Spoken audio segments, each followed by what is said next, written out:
Universal News TV, votre chaîne d'information la plus crédible. La responsabilité de la France dans le sous-développement de l'Afrique apparaît de prime abord sur le fait que, le franc CFA, est responsable de tous les maux des pays africains qui utilisent cette monnaie. Il est important de souligner que les Nations Unies publient chaque année la liste des pays les moins développés dans le monde. Parmi les 14 pays qui utilisent le franc CFA, 9 États font partie de cette liste des Nations Unies. Mais en quoi la France est-elle réellement responsable de tous les malheurs de l'Afrique? Suivons maintenant le décryptage de la situation par nos analystes, qui sont sur le plateau de DBS. Suivons. Relation Afrique-France, la France est-elle responsable des malheurs du continent africain? C'est notre grande interrogation. À cette question, ils sont nombreux les Africains qui répondent par l'affirmative, sauf si, il faut le dire comme ça, on est aveugle ou ignorant, esclave de maison ou tout simplement endocolon et bien d'autres encore. Donnez-moi le contrôle sur la monnaie d'une nation et je n'aurai pas à me soucier de ceux qui font ces lois. Déclarait haut et fort Mayer Amschel Rothschild, banquier entre 1743 et 1812. La France avait été colonisée par l'Allemagne nazie. La métropole allemande créa ce qu'on appelle le compte des opérations. À travers le compte des opérations, l'Allemagne pouvait contrôler la totalité de l'argent de la France et piloter son économie. Le nazisme fut alors considéré comme un crime contre l'humanité. Mais lorsque la France a fait la même chose contre les pays qu'il avait colonisé au départ, eh bien, et a créé d'ailleurs le compte d'opération, au su et au vu de tout le monde, on se pose bien des questions. Était-ce un crime contre l'humanité? En tout cas, messieurs, la France, il faut le dire comme ça, pour une analyse plus profonde, avait été colonisée par l'Allemagne nazie. Eh bien, on se rappelle de ce que pour une analyse plus profonde de cette grande escroquerie que Hitler avait imposée à la France, vous pouvez éventuellement, il faut le dire, se référer à l'économiste Kako Nabokpo, grand spécialiste de la question. La France est le seul pays du monde, et d'ailleurs au monde, qui vote, il faut le dire comme ça, dans son parlement, les lois concernant la politique économique des pays étrangers. Je parle bien sûr des pays africains, tout ceci avec la complicité des pays impérialistes soutenus par l'ONU, la Banque mondiale, le Fonds monétaire international. Mais peut-être qu'il faut rappeler à la mémoire collective les 11 accords secrets et commerciaux signés après la pseudo-indépendance dans la cellule africaine de l'Élysée entre les pays africains, et en tout cas les pays de l'Afrique noire et la France, sans la présence des dirigeants africains. Donc, si on comprend bien, la France était face à la France pour signer ces accords coloniaux. La politique de la France envers les pays d'Afrique francophone se résume en 4 orientations. La première, c'est la suprématie blanche. La seconde, l'assassinat politique. La troisième, le pillage des matières premières et la désinformation sur le continent, car elle a rempli, il faut le dire comme ça, le continent de ses radios et sans oublier de ses télévisions. Prenons 2 exemples patents de ces dernières années. Au Sénégal, Total arrivait en 3e position suite à l'appel d'offres. Macky Sall a exigé de son ministre de donner le marché à la France, ce qu'il a refusé de faire, et il lui a présenté tout simplement sa démission. En Centrafrique, le sous-sol appartient jusqu'à 15 mètres de profondeur au pays. Au-delà, c'est la propriété de la France. Depuis un certain temps, nous pouvons constater que notre communauté est très souvent la cible de propos non fondés qui est due à l'ignorance de beaucoup de Français et surtout de leur propre histoire. Ils sont d'ailleurs très nombreux également les Africains qui ignorent leur histoire, qui ne sont pas au courant de ce que la France a fait sur le continent africain. D'ailleurs, l'année dernière, toujours sur ce même plateau, Patient Pafendome est présent, je le prends à témoin. Nous parlions encore de ces jeunes hommes camerounais qui, il faut le dire comme ça, ont délivré la France de la main de l'Allemagne nazie.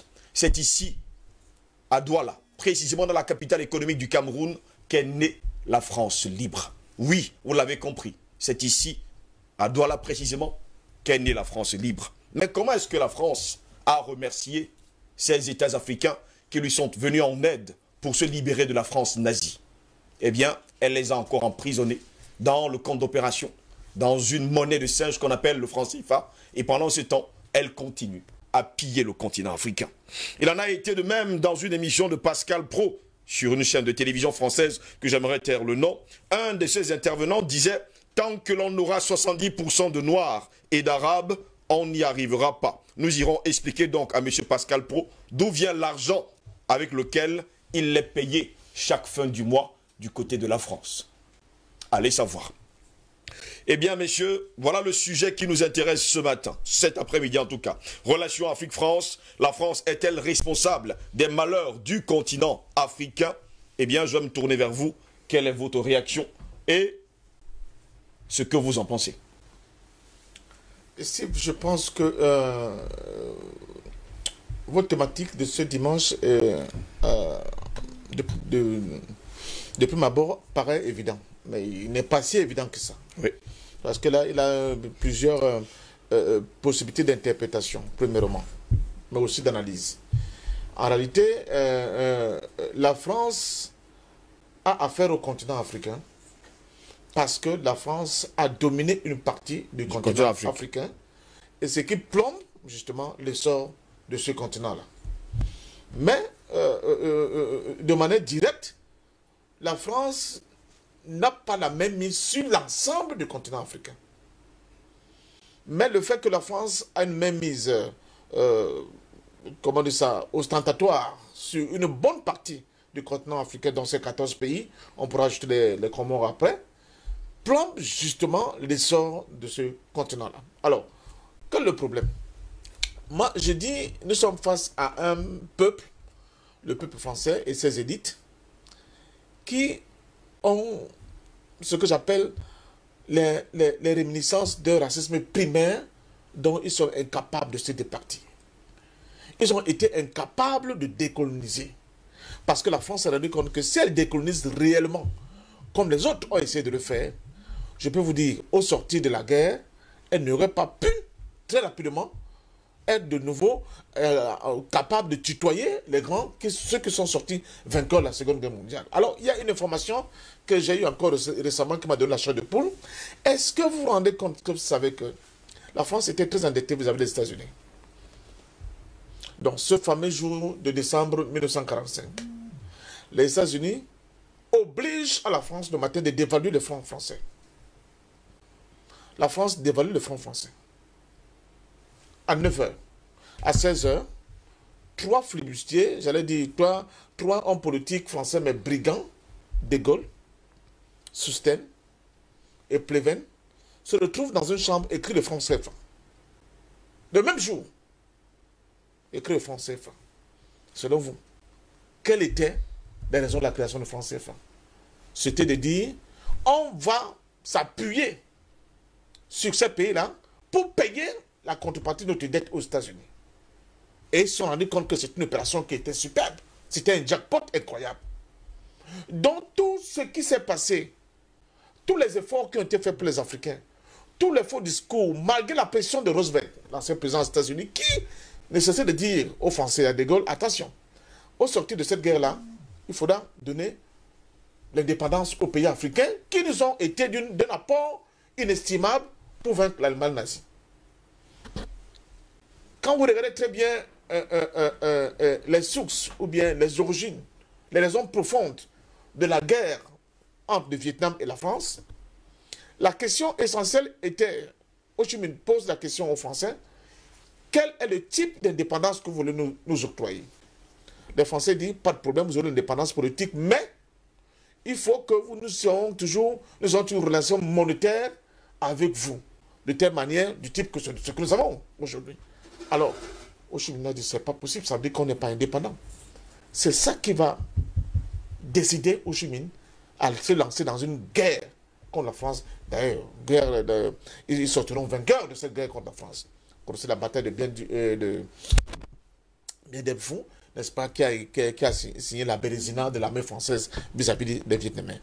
Donc, je crois que nous sommes la face à des gens qui se sont rendus compte de manière paresseuse qui ne pouvaient pas se remettre à flot après la Seconde Guerre mondiale, d'autant plus que économiquement, politiquement, culturellement, ils étaient complètement défaits, ils étaient pratiquement en lambeaux, et ils se sont dit, pourquoi on va se gêner alors que nous avons un espace avec des individus corvéables à sauver?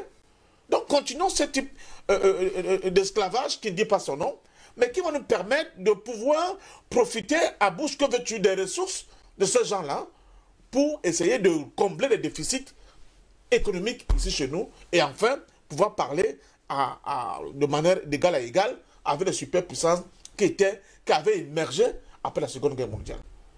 C'est quelque chose d'inacceptable. C'est une filouterie hors pair. Et pour le faire, ils ont mis toutes les batteries en marche. Sur le plan idéologique, il faut lire, par exemple, M. Ojula, qui dit il ne faut surtout pas donner le pouvoir aux gens qui ne nous sont pas soumis. Il ne faudra pas donner surtout le pouvoir aux gens qui ont une grande idée de leur propre culture nationale. Vous voyez? Donc, ils ont mis en place une oligarchie soumise à elle, formatée par eux, et à qui ils ont fait comprendre que nos pays étaient incapables, n'est-ce pas, de se développer par eux-mêmes s'ils n'étaient pas accrochés à la France. Ça va être le nœud du débat entre les nationalistes et ceux qui leurs affidés, n'est-ce pas, à l'orée des indépendances. Charles Okala et ses amis, c'est eux qui sont allés, les Bissek, hein, il y avait, parce que souvent quand on parle d'Okala, on oublie que même un certain Bissek Bassa, comme Ruben Oumniobe, étaient ceux-là qui sont allés porter la contradiction à Ruben Oumniobe à l'ONU. Donc vous voyez que ce n'est pas une question de tribalisme. Oui.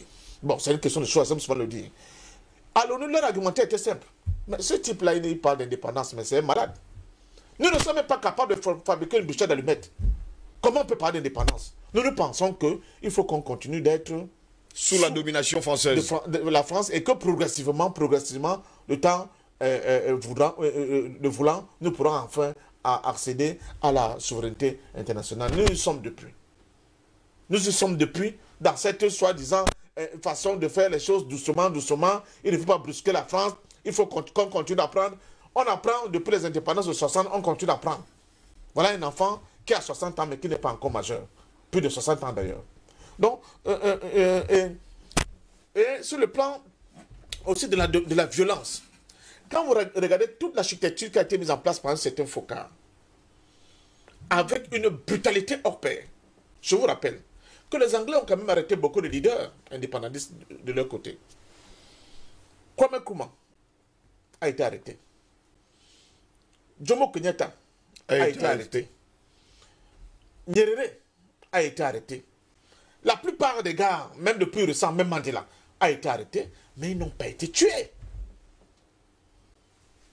Ils n'ont pas été tués. Ici, chez nous, la France n'a pas donné aucun leader, n'est-ce pas, dans sa sphère dite francophone, qui a essayé de prendre un autre chemin que le chemin qui a été édicté. En Centrafrique, Boganda, éliminé. Au Cameroun, tous les nationaux, Oumiobe, Moumie, sans exception. Et au sein d'Afona. Donc, j'allais oublier. Donc, c'est l'anniversaire du décès aujourd'hui. Nous sommes... le 14 mars. Le 14 mars. Je crois que c'est demain. C'est demain, c'est demain le 15 mars. Vous savez que c'est lui qui a la première thèse, n'est-ce pas, de doctorat en économie. Les économies, je pense, de l'Afrique tropicale, quelque chose comme ça. Premier docteur d'État en économie d'Afrique au sud du Sahara, c'est au sein d'Afana. Éliminé. Et déjà, dans sa thèse de doctorat, il pose la question du franc CFA. Où il dit que non, mais c'est pas possible. Si nous n'éliminons pas la question du franc CFA, il faut oublier le développement dans nos États. C'est le premier avant Tidjane Pomi d'aller dans ce sens-là. Donc, je pense que je peux prendre beaucoup d'exemples pour montrer cette violence de la France, ce que j'appelle ce racisme primaire qui est ancré dans le cœur, la tête et le cœur de l'élite politique française, mais en réalité, pour des raisons évidentes qui ont compris que s'ils voulaient tutoyer, parler d'égal à égal avec les puissances qui sont sorties vainqueurs de la Seconde Guerre mondiale, il fallait qu'ils continuent d'assujettir, de dominer, de violer, de piller ce continent qui lui a tout donné, qui lui a tout offert et qui lui a permis, n'est-ce pas, De Gaulle. Il faut récolter le discours de De Gaulle à Douala. Il est évocateur. Il dit, nous ne tiens rien. Nous avons perdu complètement toute notre dignité. C'est grâce à vous que la France retrouve sa dignité et son honneur perdu. Alors là, quelle est cette manière... C'était pas de la factory, de la filouterie. Mais c'est pour cela que nous continuons de dire que ces gens-là, au-delà de la filouterie, ce sont des racistes. Parce que même sur le plan moral, il y a un problème. Même en politique, s'il vient de morale. Même en politique, il y a une morale. Donc, je pense sincèrement que... Et pour sortir très rapidement et pour faire le lien avec l'Afrique, vous voyez donc que si vous avez une France non moins importante comme l'espace où la France domine, les 14 pays, qui est complètement, qui joue comme des espèces de boulets sur, comment dire ça, les chevilles de cette Afrique-là, qui veut aller de l'avant. L'Afrique, elle ne peut pas se décoller. Et le dernier exemple qui le montre, n'est-ce pas, avec beaucoup de clarté, c'est la question de l'éco.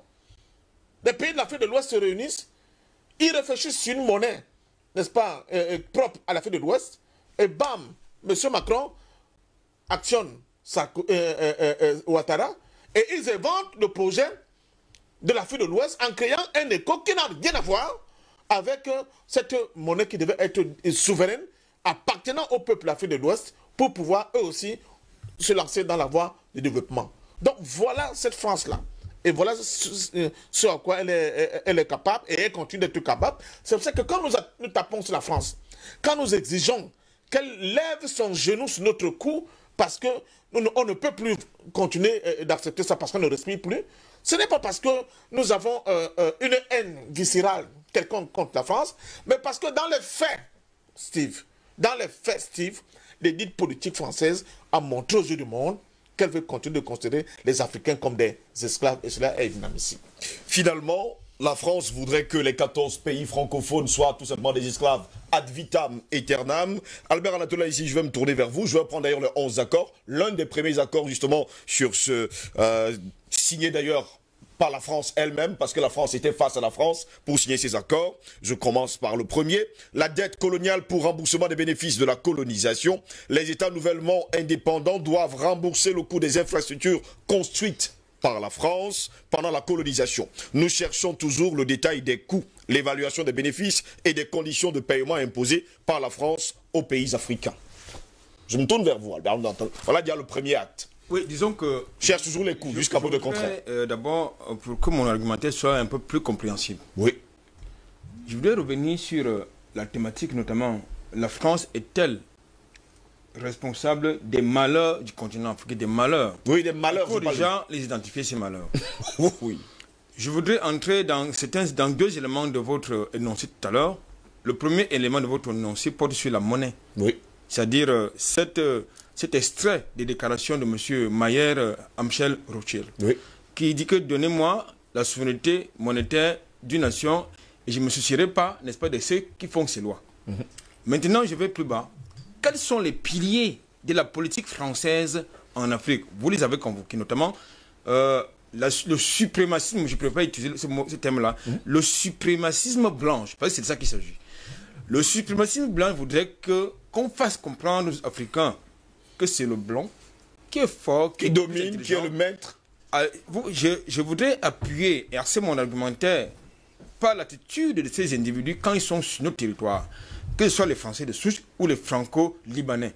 C'est-à-dire ils sont justement libres de vous violenter, de vous manquer de respect et de violer même nos institutions avec la complicité, sinon la complaisance de nos autorités. Ce qui n'est pas faisable, n'est-ce pas, de l'autre côté.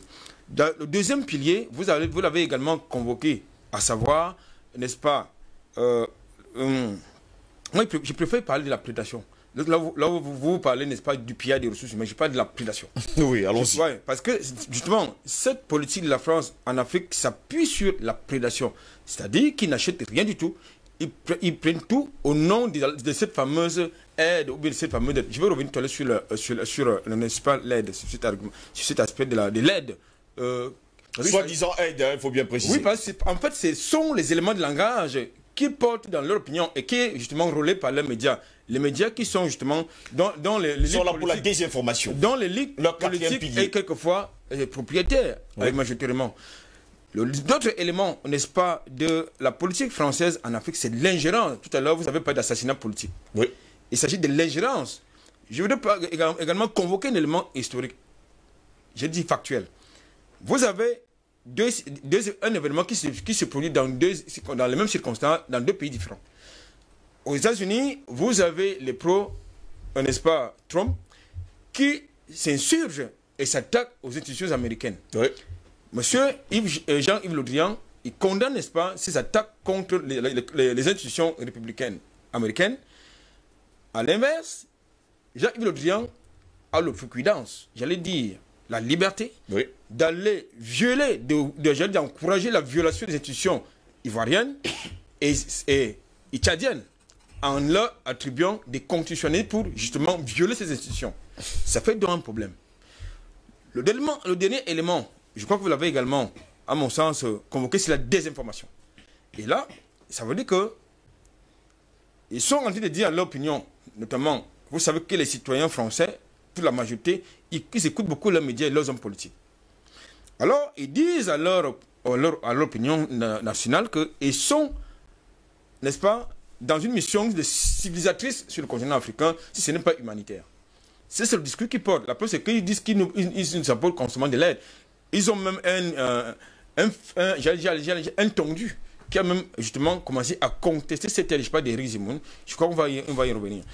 Maintenant, pour revenir à votre question, il est fondamental de comprendre une chose. Lorsque vous avez quelqu'un, je crois que c'est le grand frère qui a l'habitude de le dire dans le cadre sur notre... C'est la même tribu, ne vous inquiétez surtout pas. Alors, lorsque quelqu'un tient votre monnaie, ça veut dire que vous n'avez pas de souveraineté. Ça, c'est important. Est-ce que la France est responsable de ces malheurs que nous venons d'identifier, à savoir les guerres qui sont initiées, planifiées, organisées? Eh bien, oui. Est-ce que la France est responsable de la pauvreté en Afrique? Oui. Je parle de la macrostructure, je ne parle pas des microstructures. Parce que même la macrostructure est parasitée par, justement, les microstructures sont parasitées par la macrostructure. Donc, oui, la France est responsable de ça. Est-ce que la France est responsable des coups d'État et des assassinats politiques en Afrique? Oui. À travers son armée, qui est la liberté de violer, comme c'est le cas, c'est le cas en Centrafrique, oui. Et que cette armée-là soit dédouanée de ces faits qui sont assez graves et constitutifs de crimes de guerre et de crimes contre l'humanité. Il faut le dire. Est-ce que la France est responsable de la famine en Afrique? Oui. Parce que lorsque je prends le contexte nigérien, où vous avez un pays qui est le 4e producteur mondial de l'uranium et que ce pays vit dans la pauvreté, moi, ça me pose un problème. Ça veut dire que la France est responsable. Je n'ai pas envie de m'attarder sur les questions de gouvernance qui sont, à mon sens, préférées dans ce contexte. Oui. Ça, il faut le dire. Parce que très souvent, il y en a qui ont l'habitude de dire que non, oui, il ne faut pas donner chef d'État, mais dans le contexte de la macrostructure, la France est responsable. Parce qu'aujourd'hui, lorsque il faut choisir un dirigeant africain, il faut passer par Paris, ça veut dire que la France est responsable et comptable de cela. Donc, je crois qu'aujourd'hui, il est important. À travers, parce qu'il faut quand même indiquer, pour le décrier, enfin, pour le contester même, d'ailleurs, le système de défense de la France est obsolète, hein, contrairement à ce qu'on croit. C'est obsolète. Donc, ce qui fait donc que nos officiers qui ont été formés à Saint-Cyr, il faut qu'ils aillent revoir ailleurs. Il faut aussi le dire. Et là, je donne raison à Yam qui a l'habitude de dire que la France, c'est comme ça, l'Afrique, c'est comme ça. Maintenant, pour terminer, il est fondamental et de comprendre qu'on dise aux Français que si la France est capable de payer ses chômeurs, c'est grâce à l'Afrique. À travers le compte d'opération, à travers la prédation qui est justement organisée, entretenue sur le continent africain. Si la France est capable de mener une guerre, encore qu'elle n'a jamais même gagné une guerre, parce que pour que la France gagne une guerre, il faut toujours une coalition. Donc ça veut dire qu'elle n'a même pas... C'est ce qui conforte mon propos que j'indiquais tantôt, à savoir que le système de défense français est obsolète. Donc elle n'a pas les moyens de sa politique en matière de défense. Ça, il faut le dire, c'est clair. J'ai terminé en disant que, de manière, pas empirique, mais de manière objective, la France est responsable de la pauvreté et du sous-développement en Afrique. Merci beaucoup Albert Anatolaïsi pour cette première prise de parole. Je vais me tourner vers le docteur Jean-Paul Mbelek. Docteur Jean-Paul Mbelek, la France est le seul pays au monde, je dis bien le seul pays au monde qui vote dans son Parlement les lois concernant la politique économique des pays étrangers, en l'occurrence les pays africains. Tout ceci avec la complicité des pays impérialistes, avec la complicité de l'ONU, de la Banque mondiale, du Fonds monétaire international. Mais personne ne dit jamais rien. Pendant ce temps, ce sont les pays africains, les 14 pays francophones, qui continuent, il faut le dire, de souffrir. Bon, alors, La question c'est est-ce que la France est responsable des problèmes de l'Afrique? Des malheurs. Ok, malheur, problème. Alors, donc déjà, responsable, ça veut dire, est-ce que la politique française a une incidence en Afrique? La politique africaine de la France. Oui. Ensuite, est-ce que la France doit, est-ce qu'elle doit rendre compte de cette politique? Voilà. Est-ce que la France doit réparer les dommages créés en Afrique? En d'autres termes, est-ce que la France a créé des dommages en Afrique? Je pense que les deux compagnons qui m'ont précédé ont bien montré. Hein. On aurait pu citer le Congo-Océan, on aurait pu citer les travaux forcés. Au Fouad-Boigny, d'ailleurs, c'est illustré là-dedans, avec le RDA, avant de trahir. La réponse sera oui, oui, oui, oui. Parce que moi, je regardais la définition, c'est devant ma... J'ai regardé, responsable, ça veut dire quoi? Ensuite, il y a la responsabilité politique au niveau du Parlement, mais on n'est pas dans le même État, c'est deux États différents. Ouais. Donc la question, c'est la politique française en Afrique, son incidence. Il y en a une, oui. Et les dégâts, tous les dommages causés en Afrique, il y en a, oui. Lorsqu'on demande, avec tout ce qu'on a fait, je reviens sur ce que Parfait Ndoma dit, on demande avec les indépendances aux États, aux pays qui ont été colonisés de rembourser la dette coloniale pour les bienfaits de la colonisation. Attendez, hypothèse mathématique, supposons qu'il y ait eu des bienfaits. C'est eux qui appellent ça comme ça, ouais. Les colons français. Mais alors, tous les morts là, c'est là qu'on en vient au dommage. Ok, il y a eu le Congo-Océan, mais c'est pas vous qui avez construit, il y a des Africains qui sont morts là-dessus, Congo-Océan et tout ça. Alors eux, ces dommages-là, vous les réparez? Ok, quand ils vont chiffrer qu'ils ont eu l'initiative du projet, finalement, voilà, ils ont fait tel rail. Tout ça, c'est faux, mais admettons. Moi, je raisonne mathématiquement. Hein. Quand ils vont dire, par exemple, 10 milliards, parce que le procès devant l'histoire n'est pas fini, c'est ce que parfois nous appelons le contentieux historique. C'est pas réglé, hein. Eux, ils sont en train de jouer, là. Ils savent pas ce qui les attend dans le futur. Mais c'est leur mort qui les attend.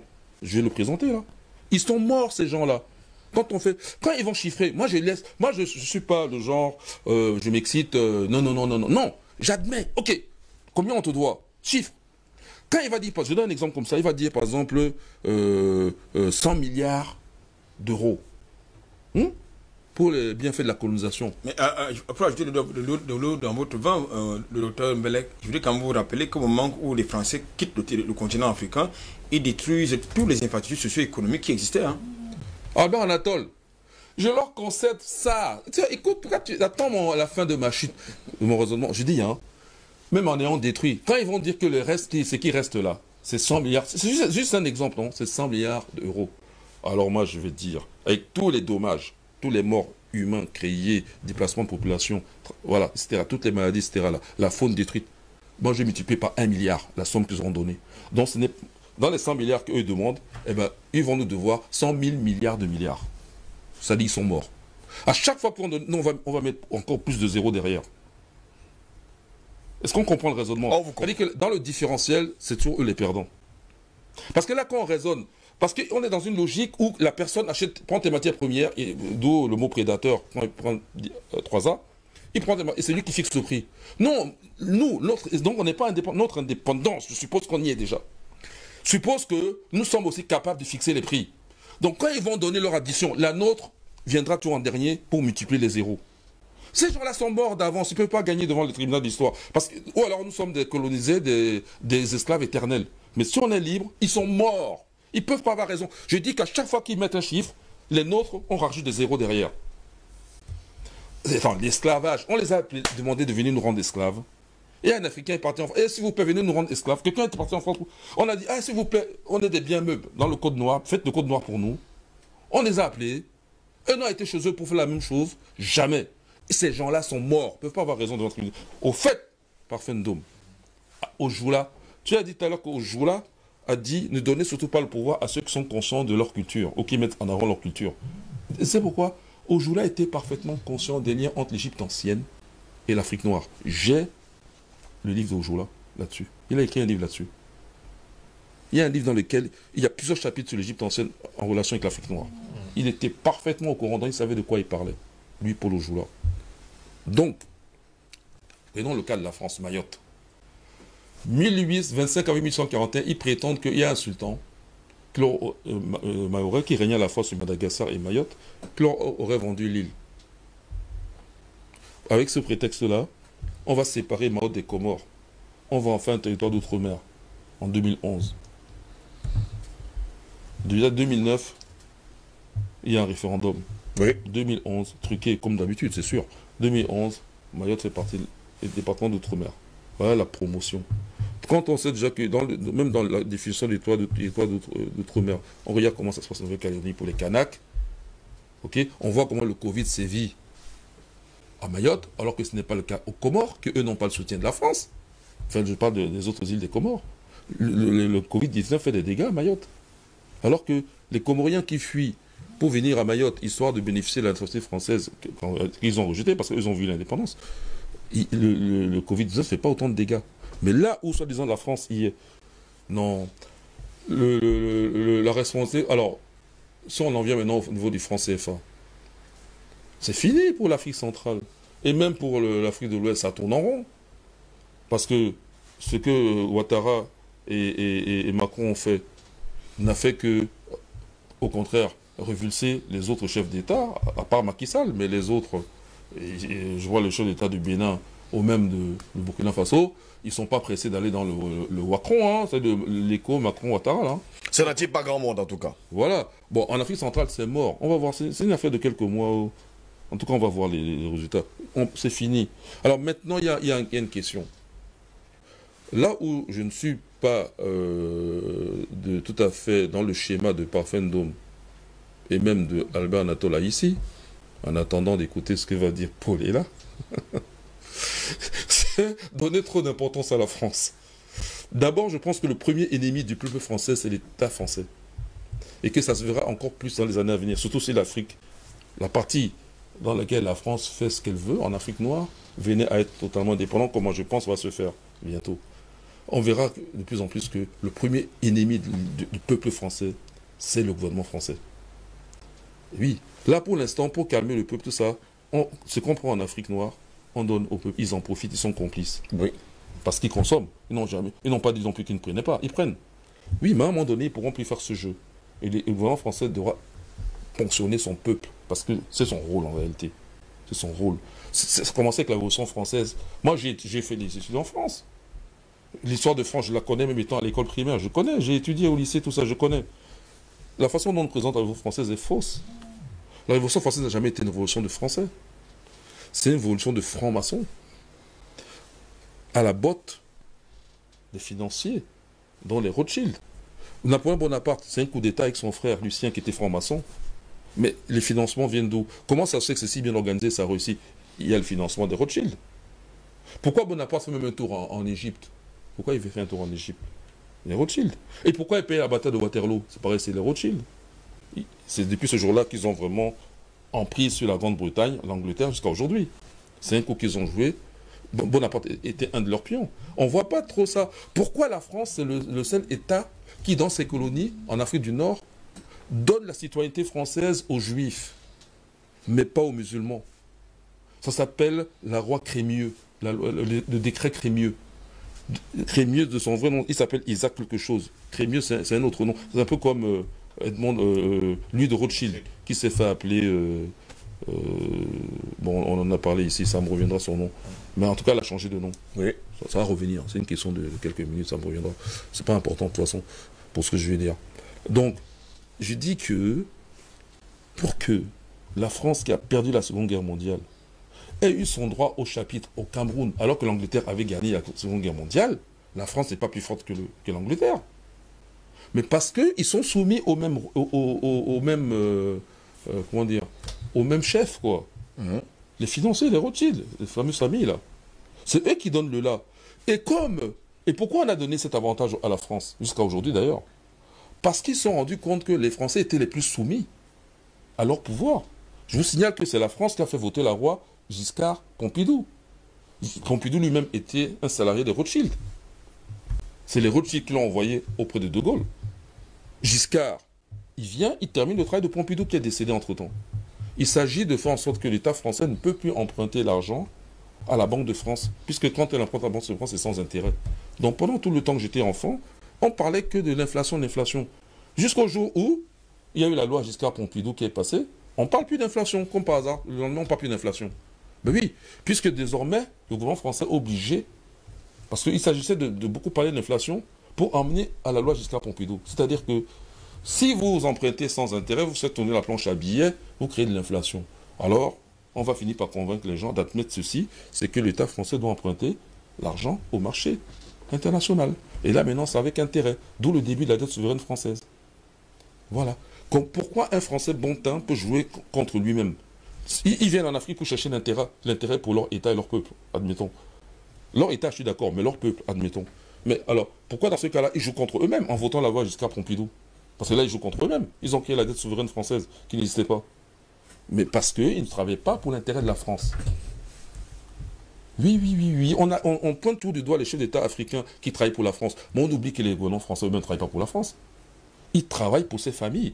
Et comme les Français sont les plus soumis, la franc-maçonnerie a déjà ses tentacules partout. Depuis la Révolution française. Ce sont des soumis en fait. Ils sont tellement soumis qu'on peut leur accorder des choses sachant que le CRIF règne en France. Est-ce qu'il y a un CRIF en Angleterre? Non. Mais le CRIF règne en France. Alors pourquoi? Mais donc ce sont des gens très soumis en réalité. La population est encore plus soumise. Regardez, on va de confinement, on fait le confinement, ils suivent comme des moutons. C'est une population soumise. Mais ils ne savent pas ce qui les attend. Rira bien qui ira le dernier. Merci. Et en bas ça, comme j'aime bien citer les proverbes dans nos langues, Djomut, ni Bélé, Bekel, ni Rien, Inbous. Traduction. Bon, allez-y. Le fou ou l'imbécile ne sait pas qui porte une dose de charge dans le dos. Ouais. Merci beaucoup, Dr Jean Paul. Je parle du peuple français. Français, on vous comprend parfaitement. Pas du gouvernement français. Pas du gouvernement français. Paul est là, comment comprendre justement que la France a été colonisée par l'Allemagne nazie et revient justement sur le continent africain refaire ce que les autres leur avaient fait. Et d'ailleurs, avec, il faut le dire comme ça, la bénédiction de l'ONU, du Fonds monétaire international, de la Banque mondiale et de toute la communauté internationale, enfin, dite internationale. N'est-ce pas pour dire également, répondre en tout cas au cas de Dr Jean-Paul Bellec, qu'ils sont finalement soumis aux 13 familles, les Rothschild? La France, c'est un tout petit pays, comme je l'ai souvent dit ici. La France, en réalité, c'est une fiction de puissance. La France, c'est le seul pays au monde qui est considéré comme l'une des 5 plus grandes puissances au monde, mais qui ne tire sa gloire que de son vampirisme sur les économies africaines. Donc, la France est soumise à tout et à n'importe quoi, mais en réalité, la France n'est rien d'elle-même. La France n'est rien d'elle-même, que ce soit en amont ou que ce soit en aval, que ce soit par les forces extérieures qui lui sont, à laquelle elle est soumise par le haut. Vous parlez de la puissance de la finance internationale et des autres, que ce soit en aval par toutes les économies et tous les pays qu'elle pille allègrement depuis des siècles aujourd'hui, depuis en fait des décennies au moins. Et donc, pour moi, la France, en réalité, comme grand pays, n'existe pas. C'est une fiction, c'est un fantasme dont ils essayent de se convaincre, bon gré mal gré, tant qu'ils le peuvent encore et tant qu'ils préfèrent rester dans leurs illusions. Mais en réalité, la France, ce n'est rien d'autre qu'un mirage en termes de puissance. Et quand on demande si on veut savoir, on pose la question de savoir si la France est à l'origine de tous les malheurs de l'Afrique, il y a une démarche qui me semble logique, qui me semble simple. C'est de considérer la France sans l'Afrique ou avant l'Afrique, et de considérer la France avec et pendant l'Afrique, et donc de conclure ensuite de ce que serait la France sans l'Afrique. Aussi simple que ça. Moi, je voudrais, les cas d'histoire qu'on peut convoquer sont légion, mais j'aimerais prendre 2 faits historiques, que sont notamment la guerre franco-prussienne de 1870 et la Seconde Guerre mondiale. La guerre franco-prussienne de 1870 est perdue par la France, qui a été humiliée et qui s'est retrouvée avec la victoire de l'Allemagne dans les pires difficultés économiques et politiques, et qui va rebondir du fait justement de la conférence de Berlin de 1884-1885 organisée par le chancelier Otto von Bismarck, et qui justement du fait de la répartition arbitraire sur la base d'une carte de l'Afrique entre un certain nombre de pays européens que sont entre autres l'Espagne, le Portugal, l'Angleterre, l'Allemagne et d'autres, la Belgique et d'autres, la France se retrouve en fait en train de renaître de ses cendres après cette guerre d'humiliation, la guerre franco-prussienne, parce que justement elle va se voir attribuer, j'ai envie de dire de façon par pitié, des colonies qui vont en fait être la ressource ultime et salutaire de l'économie française. Donc la France renaît de ses cendres après cette humiliation de la guerre franco-prussienne et c'est comme ça que la France peut encore exister sur la scène internationale. Voilà un premier fait historique qui montre bien que en réalité la France n'existe pas d'elle-même et qu'elle n'a que besoin du sang des autres, notamment des Africains, tel un vampire, pour pouvoir exister. Et les cas sont légion, mais j'ai prévu de convoquer juste 2 cas, parce qu'on n'a pas tout notre temps. Le deuxième cas, c'est la Seconde Guerre mondiale. Quand vous prenez la Seconde Guerre mondiale, au sortir de laquelle la France est perdante, avec notamment l'armée des nazis qui a instauré, et qui a marché sur Paris et qui a donc établi le régime de Vichy, la France est asphyxiée, la France n'existe plus, et la France, à l'époque de Gaulle justement, qui va fuir la guerre et qui va se réfugier en Angleterre pour faire son fameux appel du 18 juin, le héros des Français, en tout cas de la France illusoire qu'on nous impose, vous aurez également cette même France qui va faire de Brazzaville sa capitale, dite de la France libre. Et voilà la grande France qui est à genoux face à l'Allemagne nazie et que les Africains vont délivrer, vous l'avez dit, de façon in extremis, en rendant sa liberté à la France. On nous a chanté, les livres d'histoire savent bien le faire, le fameux débarquement de Normandie du 6 juin 1944 comme étant la solution finale, la libération ultime de la France, alors qu'en réalité, c'est les Africains qui avaient fait tout le travail de fond et qui avaient permis à la France de se libérer. Malgré cela, De Gaulle, de son temps, va remercier l'Afrique en rapatriant manu militari tous les soldats africains et en les faisant assassiner, avec notamment le massacre de Tcharoy, où on a eu des centaines et des centaines de morts, tout simplement parce que ces soldats qui venaient de délivrer la France réclamaient leurs soldes, et lesquels soldats avaient été rapatriés dans leur pays, notamment au Sénégal, parce que De Gaulle estimait qu'il n'était pas de bon ton de voir des Noirs africains défiler sur les Champs-Élysées en guise de célébration de la victoire de la France, parce qu'il fallait des Français de souche pour montrer au monde que la France existe. Et ils ont donc ramassé des va-nu-pieds, des vagabonds comme ça qui n'avaient jamais tenu le moindre couteau. Oui. Et on les a habillés en militaires. Et on a dit, voilà la France de souche qui a délivré la France des griffes nazies. Donc, à travers cet exemple, vous vous rendez compte que la France n'existe que par le mensonge, que par la filouterie et que par l'arnaque. Et voilà une France qui, du temps justement de l'occupation nazie, s'est vue asservie à plusieurs niveaux. Elle s'est vue asservie monétairement, puisque le Deutschmark avait remplacé le franc CFA et il y avait une parité fixe de 20 francs CFA pour... de francs français, pardon, merci. De francs français, un Deutschmark valait 20 francs français.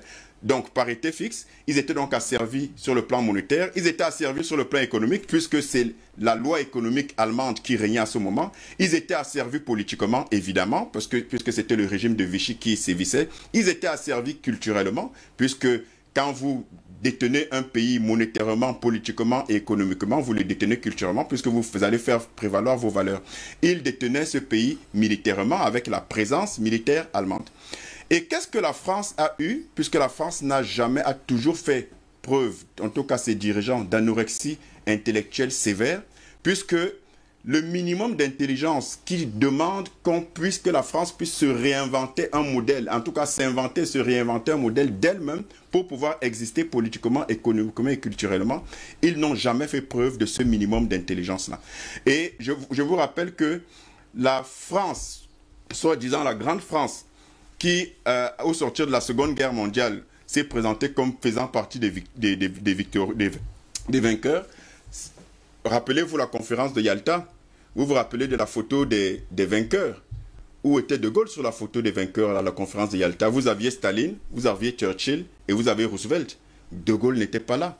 C'est bien dire que la petite France est une France minable, surtout de par ses dirigeants qui sont pour la plupart, en tout cas depuis De Gaulle, de bons voyous, qui n'ont pas d'intelligence, qui n'arrivent même pas à avoir l'intelligence d'un pois chiche et qui justement passent le temps à répéter en fait des formules qu'ils ont récupérées et qu'ils ont subies par d'autres. Et notamment parlant de récupérer des formules subies par d'autres, je vous ai présenté tout à l'heure toute la domination allemande, aussi dans tous les compartiments de la vie sociale de la France.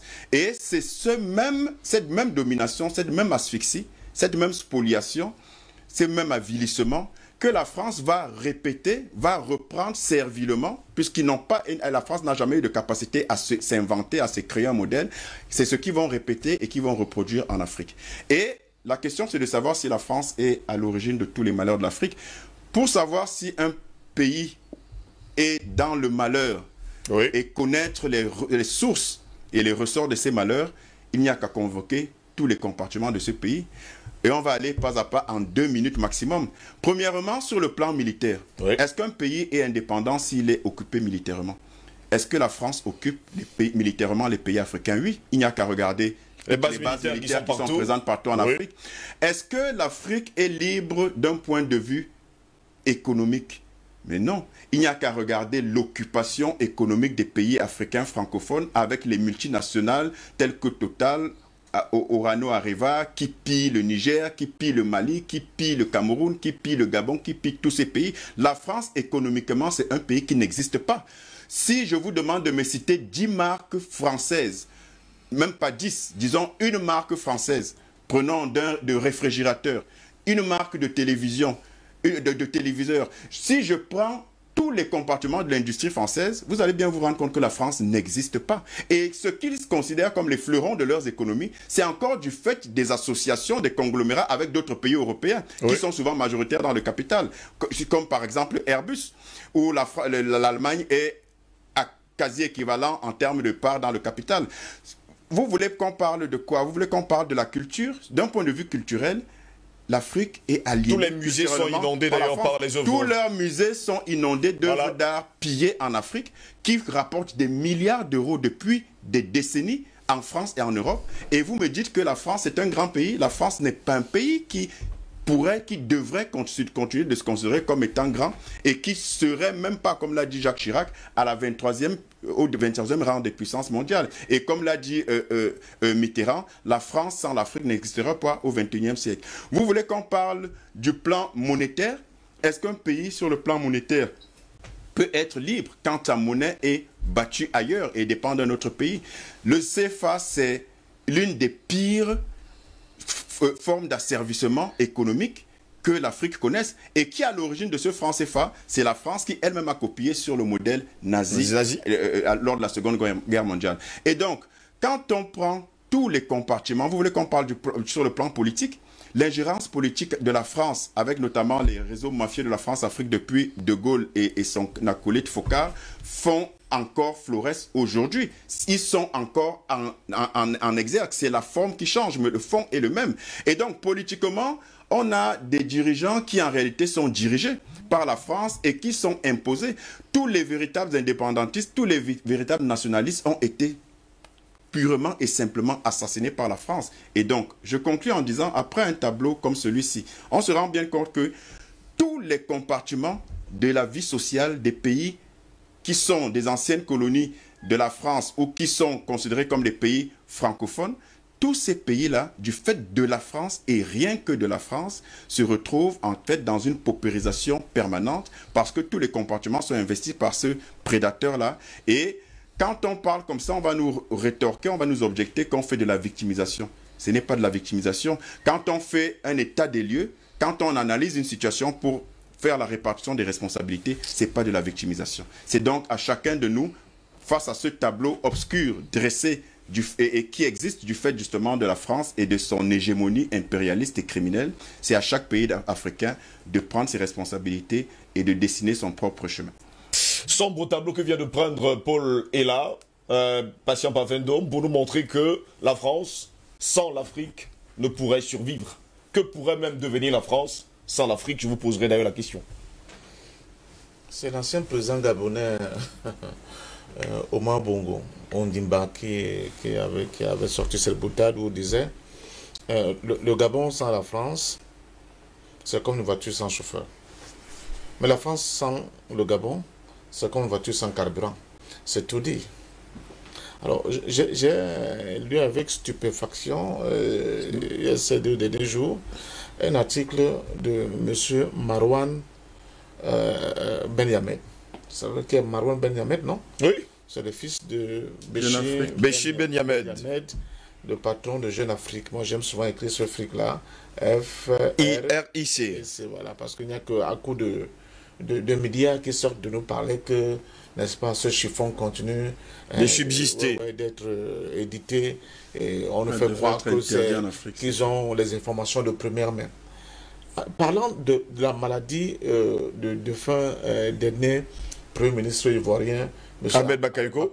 Alors, Marwan Ben Yamed nous fait comprendre qu'en réalité, il y a 3 personnes maximum ou 4 qui étaient au courant du fait que M. Bakayoko avait un cancer. Il y avait le président Ouattara, évidemment, l'épouse de M. Bakayoko, on me dirait Bakayoko lui-même, et puis, patatras bizarre, en ce temps, Macron. Macron aussi était au courant que le Premier ministre ivoirien était atteint d'un cancer. J'ai dit, mais merde. Vous voyez? Je ne sais pas si vous comprenez. Oh, vous comprenez parfaitement, parfaitement. C'est-à-dire que vous êtes, je ne sais pas, le Premier ministre malais est malade. Sa femme le sait. Je ne sais pas, le président de la République de ce pays-là le sait. Mais la reine d'Angleterre aussi doit être au courant. Ça vous fait pas bizarre? Très bizarre. Mais voilà. Quand on parle de ces choses-là, les gens disent que nous exagérons. Ça veut dire que ces pays-là n'ont pas d'autonomie. Ils n'ont pas de souveraineté. Même dans des questions aussi importantes que celle de la sécurité sanitaire de leurs premiers dirigeants, il faut que Paris soit rapidement au courant. Et si Paris est au courant, selon vous, c'est pourquoi? C'est pour ajuster ses plans. C'est pour faire élire de nouveaux hommes liges dans le cercle fermé pour la course au pouvoir plus tard. Et voilà comment ça se passe. Donc, nous sommes là face à quelque chose de très grave. Tout à l'heure, le docteur Mbelek a évoqué la construction du chemin de fer Congo-Océan. On en a pas assez parlé souvent sur nos plateaux. Cette construction de ce chemin de fer Congo-Océan a vu la participation pour la construire de milliers et de milliers de Centrafricains. Je dis bien Centrafricains. La Centrafrique que tout le monde insulte là. On peut même comprendre pourquoi ces gens ne sont pas assez peuplés. Pour la construire, la Centrafrique a perdu 15 000 Centrafricains sont morts dans la construction de ce chemin de fer. Et contrairement aux Allemands qui ont fait le chemin de fer camerounais, les Français n'avaient pas d'obligation de donner un bol de ration alimentaire journalier à ces travailleurs centrafricains qui se chinaient à faire à la construction de ce chemin de fer. Quand je parle de racisme primaire, ce n'est pas une vue d'esprit. C'est une réalité, Steve.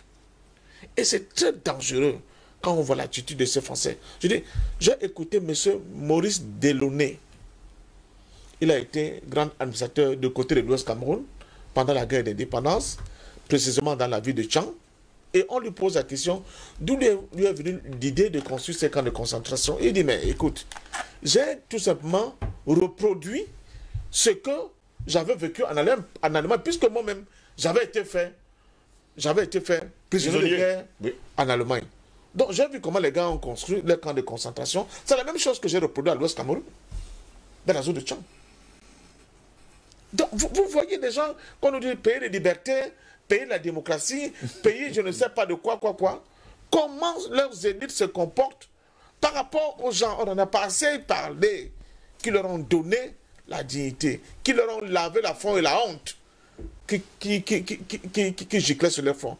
La guerre franco-prussienne, est-ce que vous savez que pendant cette guerre-là, il y avait des soldats marocains et algériens dans les troupes françaises?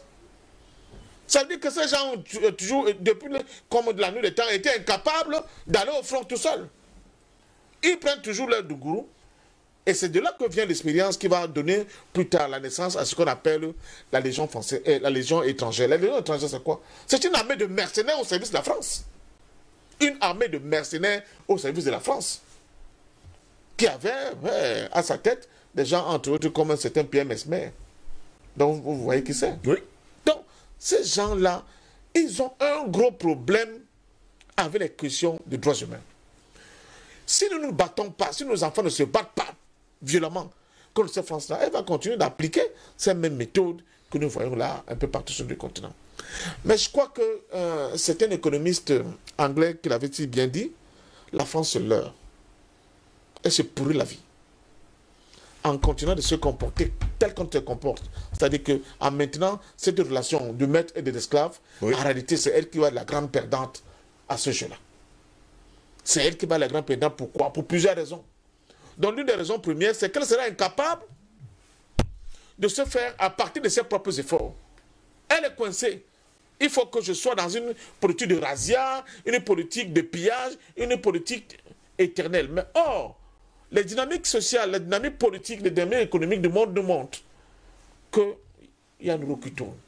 Donc, tôt ou tard, la France va finir par perdre la main sur cet espace qu'elle a cru qu'elle a été léguée par ses ancêtres de Gaulois. Donc, ça se voit. Comment la France est en difficulté. L'affaire du coronavirus. Vous voyez très bien que presque toutes les autres puissances mondiales ont pu produire, entre guillemets, un vaccin. La France, elle n'a pas pu produire le vaccin. Elle est dépendante des pays comme les États-Unis, mais surtout l'Angleterre. Votre AstraZeneca, là, dont tout le monde est en train de régir maintenant, on dit que c'est un poison, on n'est plus très sûr de cette affaire-là. Mais Paris lui-même, malgré que tout le monde rejette AstraZeneca, il dit, il est preneur. Il dit, non, fournissez-moi mes doses. Je vais vacciner les gens avec. Parce qu'ils sont dans les capacités de produire un vaccin. Tout simplement parce qu'ils étaient toujours dans le mode de la facilité. Chaque fois que... Ils ce vaccin pour balancer en Afrique également. Chaque fois qu'ils sont coincés économiquement, oui, chaque fois qu'ils ont des déficits chez eux, qu'est-ce qu'ils font? Ils se retournent vers l'Afrique, ils tapent dans le portefeuille africain, ils prennent ce qu'ils peuvent prendre dans ce fameux compte d'opération. Vous savez que c'est une manipulation d'écriture. Oui. Pendant cette Seconde Guerre mondiale, on parle seulement des hommes que nous avons perdus. Mais la France a aussi tapé au niveau de notre trésorerie. Ils ont pris tout l'argent. Ils ont pris tout l'or qu'il y avait, les productions agricoles essentielles, comme par exemple le caoutchouc. Ils ont tout pris, tout. Parce qu'ils n'avaient rien. Ce sont les Africains qui travaillaient, des Anglais. Vraiment, il faut que chaque Camerounais qui est autour de Douala, de temps en temps, fasse un tour des Anglais. Pour ceux qui ne sont pas encore allés. Moi, j'étais sur la tombe de M. Chamout. Voir dans quel... Même certaines personnes qui ne connaissent pas que Dizangue existe. Hein, dans quelle mesure les gens habitaient et travaillaient comme... Mais c'est démentiel. Presque dans toutes nos familles, vous allez voir quelqu'un qui a travaillé des Anglais. Moi, la seconde épouse de mon grand-père a été employée dans cette connerie des Anglais-là. Des conditions insoutenables. Donc, cette histoire-là de la France, et là, tout à l'heure, je crois que c'est là qui le disait, il y a plusieurs conséquences. Mais on ne peut pas aussi dire que d'autres pays africains sont aussi totalement sous domination de la France. Ils sont sous domination de la France parce qu'une partie du continent est sous domination de la France. Mais eux, directement, ils ne sont pas sous la domination de Paris. Donc, ça pose donc un problème des élites de la France dite francophone qui sont en train de produire ou bien d'engendrer un retard terrible sur notre continent. Ces élites-là, comme je le dis souvent, ils n'ont pas les mains liées. Ils ont fait un choix, le choix de la collaboration. Oui. Ils ont fait un choix, le choix de la collaboration. Parce que quand M. Focard vient dans ce périmètre, dans cet espace-là, pour faire un casting des gens qui doivent diriger ces États-là, ils ne prennent pas les gens qui sont capables de leur tenir tête. Ils prennent que les gens qui sont complètement plats, dans un plaventrisme exceptionnel. C'est eux dont on fait la promotion. Vous vous souvenez de monsieur, le président gabonais, comment il s'appelait encore Léon Ba. Léon Ba. On lui dit, bon, président, votre pays deviendra indépendant bientôt. Et de quoi? Non indépendant. Pourquoi? Non, c'est pas possible. Mais si vous insistez qu'on soit indépendant, il faut quand même que sur notre drapeau-là, il y a encore le drapeau français, le bleu, blanc, rouge. Parce que vraiment, moi, je ne me considère pas indépendant sans la France. Mais c'est incroyable ce qui s'est produit. Ce qui s'est produit. Quand Boganda a posé le problème de l'unité de l'Afrique centrale, c'est fini, c'était l'homme à abattre. Il fallait l'éliminer. L'éliminer directement. Les Lumumba, il fallait l'éliminer. Les éliminer. Même le pauvre Fulbert Youlou, qui n'était pas très très consistant, on l'a écarté. Parce qu'il ne faisait pas les affaires, n'est-ce pas, de la France. Donc, ce n'est pas une fixation, ce n'est pas une obsession, mais c'est une réalité. Ce sont les faits. Ce sont les faits, c'est une réalité de notre situation socio-économique. Et je continue de dire, d'insister, tant que les pays de l'Afrique dite francophone ne vont pas enfin se libérer des griffes de Paris, le continent africain ne pourra pas normalement décoller. Tous les projets que vous voulez faire sur le continent, par exemple, le projet qui rejoint un peu le projet de la soie, pour faire des chemins de fer qui vont traverser le continent. Comment vous pouvez faire ce projet alors qu'une partie des pays de notre continent sont sous domination française? Le financement va se faire comment? Comment? Donc, tous les projets majeurs qui pouvaient prendre corps sur le continent africain à cause de ce goulot d'étranglement que constitue encore la question de France CFA, qui est cette monnaie nazie, ne peut pas voir jour. Ils sont des projets morts-nés. Même le projet sur le plan économique, là, n'est-ce pas, Anatole, sur le plan africain, comment ça s'appelle, au niveau de transcontinental? Non, sur le plan économique, on a... Pas le NEPAD. La zone de libre-échange. La zone de libre-échange. Zélak, comment vous appelez? Zélek. Mais elle-même sera plombée à cause de la question du franc CFA. Comment est-ce que ça va se faire? Il y a une question d'harmonisation des économies. Vous ne pouvez pas avoir des économies qui sont plus ou moins indépendantes, qui sont plus ou moins souveraines, et des économies qui sont sur la tutelle de Paris et parler des espaces de libre-échange économique. Ce n'est pas possible. Ce n'est pas possible. Donc, je continue de dire, j'allais oublier, Mbele qui aime les calculs, je crois qu'il va nous aider à faire les calculs. La France est tellement, c'est vraiment des macros, comme on dit au quartier, de véritables bandits. Vous savez que la puissance de certains pays aussi tient de certaines subtilités qu'on ne voit pas beaucoup.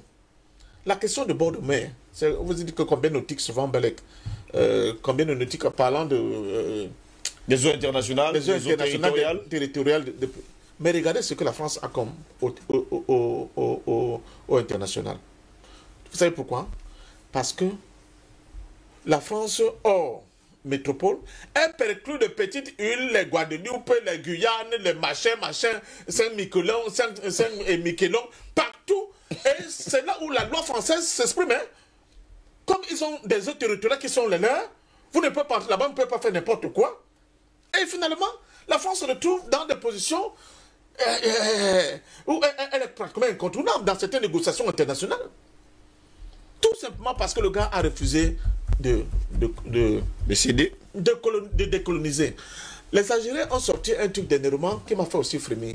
Vous savez que les premières expériences, n'est-ce pas, de la bombe atomique française se sont produites dans le Sahara algérien. Ils ont expliqué que jusqu'au jour d'aujourd'hui, il y a encore des poussières radioactives qui ont continué complètement, n'est-ce pas, de se diriger vers les villes algériennes, la plupart des villes algériennes. Et que, en réalité, en termes de conséquences, c'est plus grave que Tchernobyl. Mais personne n'en parle. En termes de conséquences sur la santé, n'est-ce pas, des Algériens, c'est plus grave que Tchernobyl, ces émanations, n'est-ce pas, de ces poussières radioactives qui vont du Sahara algérien vers la côte d'Onde, vers les villes algériennes qui sont les plus importantes. Mais est-ce que qui va dire à Paris qu'il faut quand même dédommager ces gens-là? Vous vous souvenez des Espérants en Polynésie? Jusqu'au jour d'aujourd'hui, Paris, Jean... Absolument rien. Il entre, il sort, il ne veut pas voir la question de dédommagement de ces peuples qui ont subi justement ces expériences assez ouvertes, n'est-ce pas, sur le plan nucléaire, dans ces espaces. Donc, la France va continuer de se comporter comme ça parce qu'elle s'est mise elle-même dans un traquenard. Elle était incapable d'affronter le monde sans dominer les autres. Elle était incapable d'affronter le monde sans compter uniquement sur ce dont elle est capable de produire sur le plan économique et sur le plan culturel. Elle s'est mise dans un traquenard en ayant toujours comme pilier fondamental, n'est-ce pas, de la politique, de l'idéologie, n'est-ce pas, politique, le fait qu'il faut qu'elle continue d'assujettir certains autres peuples. Or, tout le monde voit aujourd'hui que les peuples du monde, quel qu'en soit l'espace où vous allez, les gens se battent pour essayer au moins de retrouver leur souveraineté. Donc Paris est programmé pour mourir. Je dis l'élite française. Je dis la politique française, elle est programmée pour mourir. Et je peux vous dire, dans les jours à venir, dans les mois à venir, dans les années à venir, dans les décennies à venir, la France a vraiment des soucis à se faire. Des soucis à se faire. Messieurs, c'est le temps pour nos téléspectateurs de nous appeler par SMS. Ou encore, vous pouvez également nous appeler cet après-midi. Le téléphone et surtout le standard est ouvert. C'est votre moment. Vous pouvez également nous appeler. Monsieur, permettez-moi de commencer à lire les messages de nos téléspectateurs avant qu'ils ne remplissent. Hein, parce que quand ils remplissent, c'est très grave d'ailleurs. Il faut le préciser. Bonjour DBS, bonjour à tous vos panélistes. Merci à tous ce que vous faites. Quand la France demande des dédommagements liés aux infrastructures mises en place lors de la colonisation, est-ce qu'elle avait payé aux ouvriers des travaux forcés? Il faudrait que la CEDEAO porte plainte contre la France pour vol de propriété intellectuelle à propos de l'éco. En tout cas, si nos États ne le font pas, nous les citoyens, nous le ferons et ce pays Vampry comprendra. C'est un pays qui vit au crochet des autres en Europe. Même elle s'accroche à l'Allemagne, c'est pourquoi ils sont toujours sous la jupe des chanceliers allemands. La preuve est que le peuple français a voté contre le traité de Maastricht, mais Chirac et Sarkozy ont forcé l'entrée justement là-dedans. C'est Amine Touré qui nous a écrit cet après-midi. Amine Touré qui nous écrit depuis les États-Unis d'Amérique. Etam Alexandre nous a envoyé justement une vidéo, on la regardera plus tard. Bonjour à vous, la France n'est pas responsable des malheurs du continent africain. Le malheur en Afrique, c'est les Africains eux-mêmes, parce que si aujourd'hui le franc CFA est toujours l'argent de l'Afrique, ce que l'Afrique est toujours dans l'atome, c'est quoi d'abord franc CFA? Franc CFA qui à l'origine veut dire la colonie française d'Afrique. Donc ceux qui croient que l'Afrique a toujours son indépendance n'a qu'à se réveiller, car ce sont les autres qui décident de notre franc. Monsieur Steve, je vais vous dire quelque chose. Tous nos présidents qui travaillent pour leur pays sont tous assassinés par les Africains de la France. Ceux qui, les Africains, c'est qui les Africains de la France? Je pense que c'est ce qu'il voulait dire. Tous les Africains qui ont leurs enfants en France pour les études sont les ennemis de l'Afrique. Les mots me manquent car je crois en un développement pour l'Afrique. Prenez même exemple aujourd'hui au Niger avec le président de la CENI et son président Issoufou veut mettre mon Niger en danger. Je vais revenir avec vous dans un instant. Allô, téléphone, bon après-midi. Allô, bonsoir. Allô, bonsoir. Bonsoir. Oui, bonsoir. Bon après-midi. Bon après-midi à vous. Comment est-ce qu'on vous appelle? Je m'appelle M. Abanda David, depuis Obala. On vous écoute. Depuis Obala, oui. Je dis bonjour à votre panel et par votre canal, je dis bonjour au monde entier. Alors, votre thème aujourd'hui, c'est un thème intéressant, mais je voudrais apporter ma contribution en disant que la France n'est pas le malheur de l'Afrique, mais les Africains sont leur propre malheur. Parce que je ne comprends pas comment, si vous êtes sous le joug d'une personne, vous attendez que la France enlève son genou sur le cou de l'Afrique. La France n'enlèvera jamais son genou. Si l'Afrique ne se révolte pas et que les Africains, même la jeunesse africaine, les débats tous les jours, le bavardage, on monte, on descend, ça n'apporte rien à l'Afrique. Ça n'apporte rien à l'Afrique. Ce bavardage-là, tous les jours, non. Il faut passer à l'action. Je pense que pendant longtemps, l'aîné parfait d'homme, ça fait 2 ou 3 ans que nous suivons l'aîné parfait d'homme, Anatole Haïti et tous les autres, et même le président Bandakani, à qui, en passant, je souhaite un prompt rétablissement. Mais l'un n'est plus au bavardage. Je pense que vous devez développer les stratégies d'action. Aider la jeunesse, dites à la jeunesse, voici ce que nous voulons. Il y a quelques années, sur un autre média concurrent, l'aîné parfait, donc ils avaient dit on ne décroche plus les appels numéro orange. Et la mayonnaise a pris. Vous avez dit qu'on ne prend plus les canaux SAT. La mayonnaise a pris, on utilise l'opérateur local, Trioline. Maintenant, bon, donner les stratégies aux Africains, comment combattre les Français, les actes pourront être posés, on pourra minimiser les actes, mais avec le temps, ça va réagir, on verra les conséquences. Tous les jours, la France est montée, la France est descendue. Attendez un peu. Quand on est dans un pays où on trouve qu'avec 36 000 francs, on peut vivre normalement, vous vous attendez à quoi?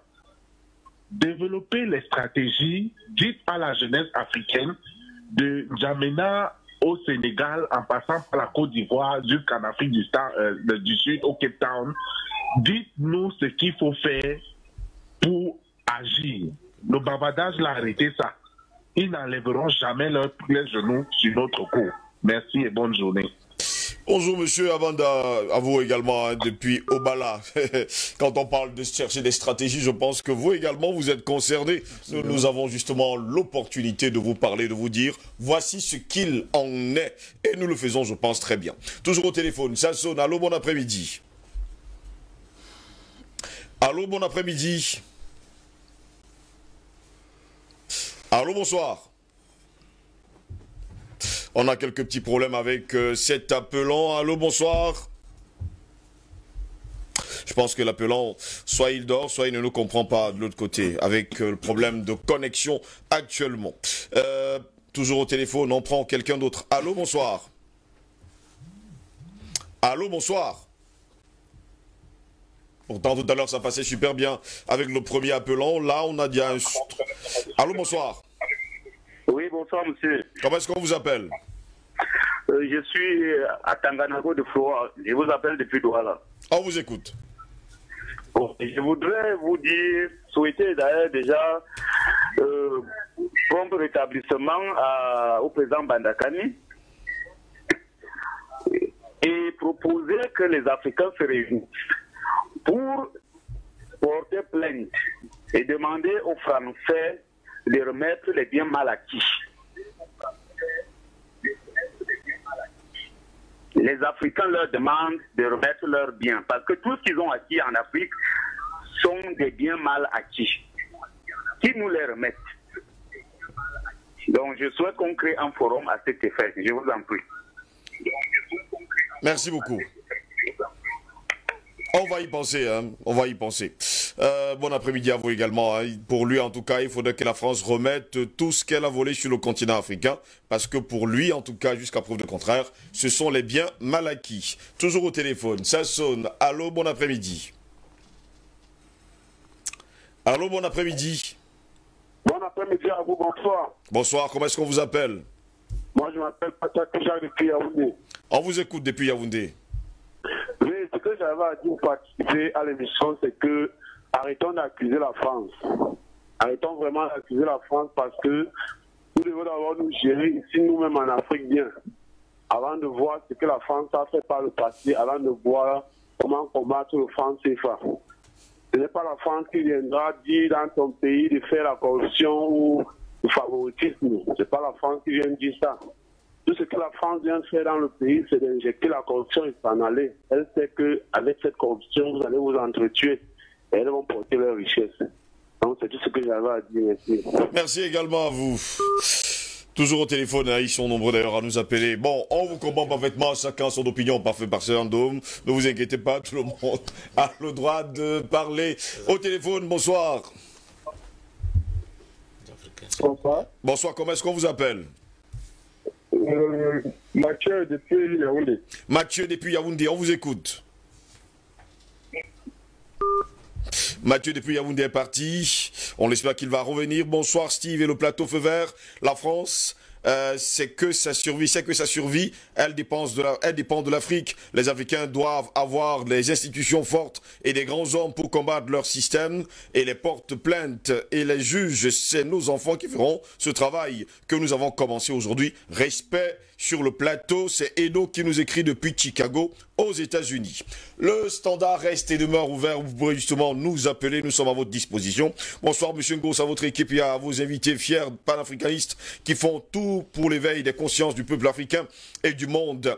J'espère que M. Badakani va bien. Je lui souhaite un prompt rétablissement par rapport à votre thème. Ma réponse va être très claire et courte. Oui, la France est responsable des malheurs du continent africain sur sa politique. En une journée, nous les auditeurs ainsi que vous-même sur le plateau, même en une semaine, vous en finirez pas d'en parler. Monsieur Troisa ainsi que les autres l'ont bien dit. Force et courage à vous, que Dieu vous préserve et que nos aïeux vous protègent. Bandapa depuis la Normandie à Caen, en France, qui nous a écrit. Au téléphone, bonsoir. Depuis la Normandie à Caen, en France, qui nous a écrit. Alors, là, en ce moment-là, vous baissez le volume de votre téléviseur et vous allez le suivre plus parfaitement. Merci. Allô. Oui, allô, bonsoir. Allô, bonsoir. Baissez le volume de votre téléviseur, s'il vous plaît. Maintenant, on peut vous écouter. On vous écoute. Ok, bonsoir, monsieur. Bonsoir, comment est-ce qu'on vous appelle?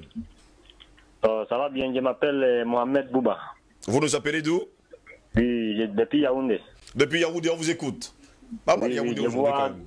Oui, mon intervention est basée, donc je voudrais donc appuyer sur la question que vous venez de poser. J'aimerais attirer l'attention des Africains que il est également parti, hein, toujours des problèmes. J'espère que ce n'est pas le crédit aussi. Ça arrive très souvent. Bonsoir à tous les panélistes de DBS TV ainsi à tous ces auditeurs. Au téléphone, ça sonne. Allô, bonsoir. Bonsoir.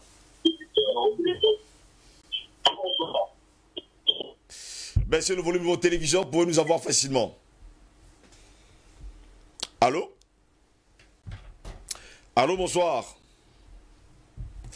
Ce téléspectateur a des problèmes pour nous avoir. On espère tout simplement qu'il va revenir dans un instant. Bonsoir à tous les panélistes de TV DBS ainsi à tous ces auditeurs. Je vous avoue que à cause de votre émission de Feu Vert, j'ai démonté mon Canal Plus afin de pouvoir vous suivre. Et je ne voudrais plus voir le décodeur Canal Plus chez moi, car les chaînes Canal ont une forte volonté d'endormir les consciences africaines. Sachez qu'un grand nombre de Burkinabés suivent votre émission. Vous êtes une grande fierté pour le continent africain. Le grand malheur de l'Afrique était la colonisation par la France. Signé Diallo Mamadi depuis le Burkina Faso. Au téléphone, ça sonne. Bonsoir. Bonsoir. Bonsoir, comment est-ce qu'on vous appelle? Monsieur Noafouda Nicolas Rouillard. On vous écoute. Ok, donc pour commencer, beaucoup de félicitations pour ce que vous faites, n'est-ce pas, pour le Cameroun en particulier, n'est-ce pas,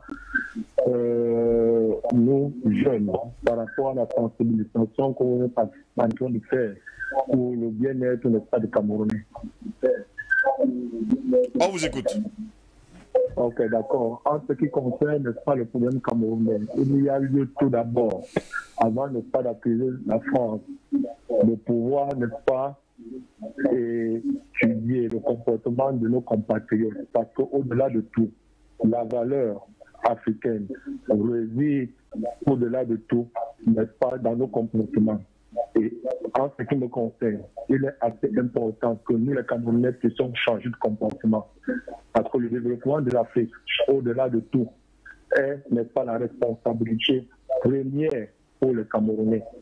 Et vous êtes des jeunes Africains, soutien, n'est pas, du développement des autres de notre pays. Au-delà, n'est pas, de la culture africaine, en particulier au Cameroun. Il y a lieu ici, d'abord, d'interpeller, n'est-ce pas, la conscience. Et je dirais, en ce qui me concerne, bien entendu, n'est-ce pas, la responsabilité de nos autorités. Certes, la France, au-delà de tout, est interpellée dans tout ce qui nous concerne. Mais les Africains également devaient, n'est-ce pas, se lever pour comprendre qu'il est temps pour qu'on puisse se mettre ensemble pour pouvoir combattre les mauvais comportements qui ont, au-delà de tout, n'est pas impacté le développement africain. J'en ai terminé. Bonne journée, beaucoup de félicitations. Merci également à vous, hein, vous nous appelez, vous êtes d'ailleurs très nombreux à nous appeler cet après-midi, toujours au téléphone. Bonjour à la grande famille de Feu Vert, de l'Afrique Vert. Le feu de l'Afrique est vert now. Merci à Monsieur Parfait. La France est comme le diable qui vit aux dépens des richesses des enfants de Dieu. Ma prière que Dieu permette qu'un jour le docteur Jean-Paul Bellec et Paul Ella viennent dans mon pays pour enseigner les mathématiques et des conférences d'éveil. C'est Jean-Paul Leroy congolais qui nous écrit justement depuis la RD Congo cet après-midi. Monsieur, apparemment vous irez du côté de la RD Congo dans les jours à venir. On vous attend d'ailleurs pour les mathématiques. N'oubliez surtout pas. Messieurs, il y a quelqu'un qui nous a envoyé des images. Bonjour Steve, en cours de téléchargement. Le problème aujourd'hui, Steve, c'est les endocolons. Ce sont eux qui retiennent les liens avec le pacte maçonnique. L'artiste camerounais Georges Seba, hier sur une chaîne à Yaoundé, l'a dit haut et fort, le Cameroun est la victime d'un siècle ésotérique occidental. Steve, rassurez-vous, vous ne prêchez pas dans un désert. Petit à petit, la mayonnaise va prendre. Courage à vous. Merci également à vous qui nous écrivez. D'ailleurs, depuis Yaoundé ce matin. Cet après-midi en tout cas. Toujours, hein, ça va venir les uns les autres, on apprend toujours vos appels. Le standard reste et demeure ouvert. 667, 645, 757, vous connaissez d'ailleurs le numéro du standard. Albert Anatole ici à suivre d'ailleurs les téléspectateurs qui nous appellent. On a l'impression aujourd'hui que la France a fait réellement son boulot et que jusqu'à preuve de contraire, certains Africains continuent à aimer leur bourreau. Je voudrais rapidement évacuer quelques incompréhensions qui ont été relevées tout à l'heure par certains appelants. Il faut dissocier des questions de gouvernance aux questions de géopolitique. Allez-y, en attendant qu'on va prendre quelqu'un, allez-y. Oui, tout à l'heure, j'ai pris la précaution justement d'y dissocier ces deux éléments. Tout à l'heure, j'ai parlé de la macrostructure et la microstructure. Parce que beaucoup de gens, nous savons qu'au niveau de la gouvernance, justement, nos élites en ont une très grande responsabilité. Oui, nous élites une très grande responsabilité. Maintenant, pour ce qui concerne la macrostructure, ça dit la souveraineté. Nous parlons de questions de souveraineté. Là, la France a une très grande...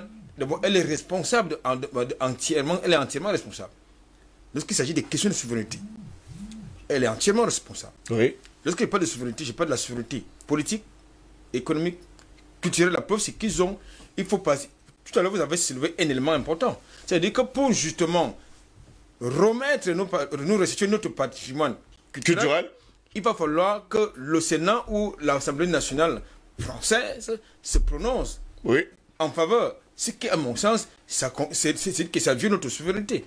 Le second paramètre. Certains appelants qui nous appellent tout à l'heure ne savent pas que le compte d'opération est entre les mains de la France et qu'on fabrique le franc CFA en France. Permettez-moi de prendre un appelant. Au téléphone, bonsoir. Allô, bonsoir. Allô, bonsoir. Bonsoir, Steve. Bonsoir, comment est-ce qu'on vous appelle? C'est Yafan depuis les États-Unis. Depuis les États-Unis, dans le Maryland. On vous écoute. L'émission, je suis vraiment content de voir que ça n'a pas touché que les Français, ça touche aussi les Français africains qui sont là. Oui, et ça c'est du bon travail. Je pense qu'actuellement, on doit juste parler. Parce que le meilleur combat actuellement, c'est de parler comme eux ils parlent.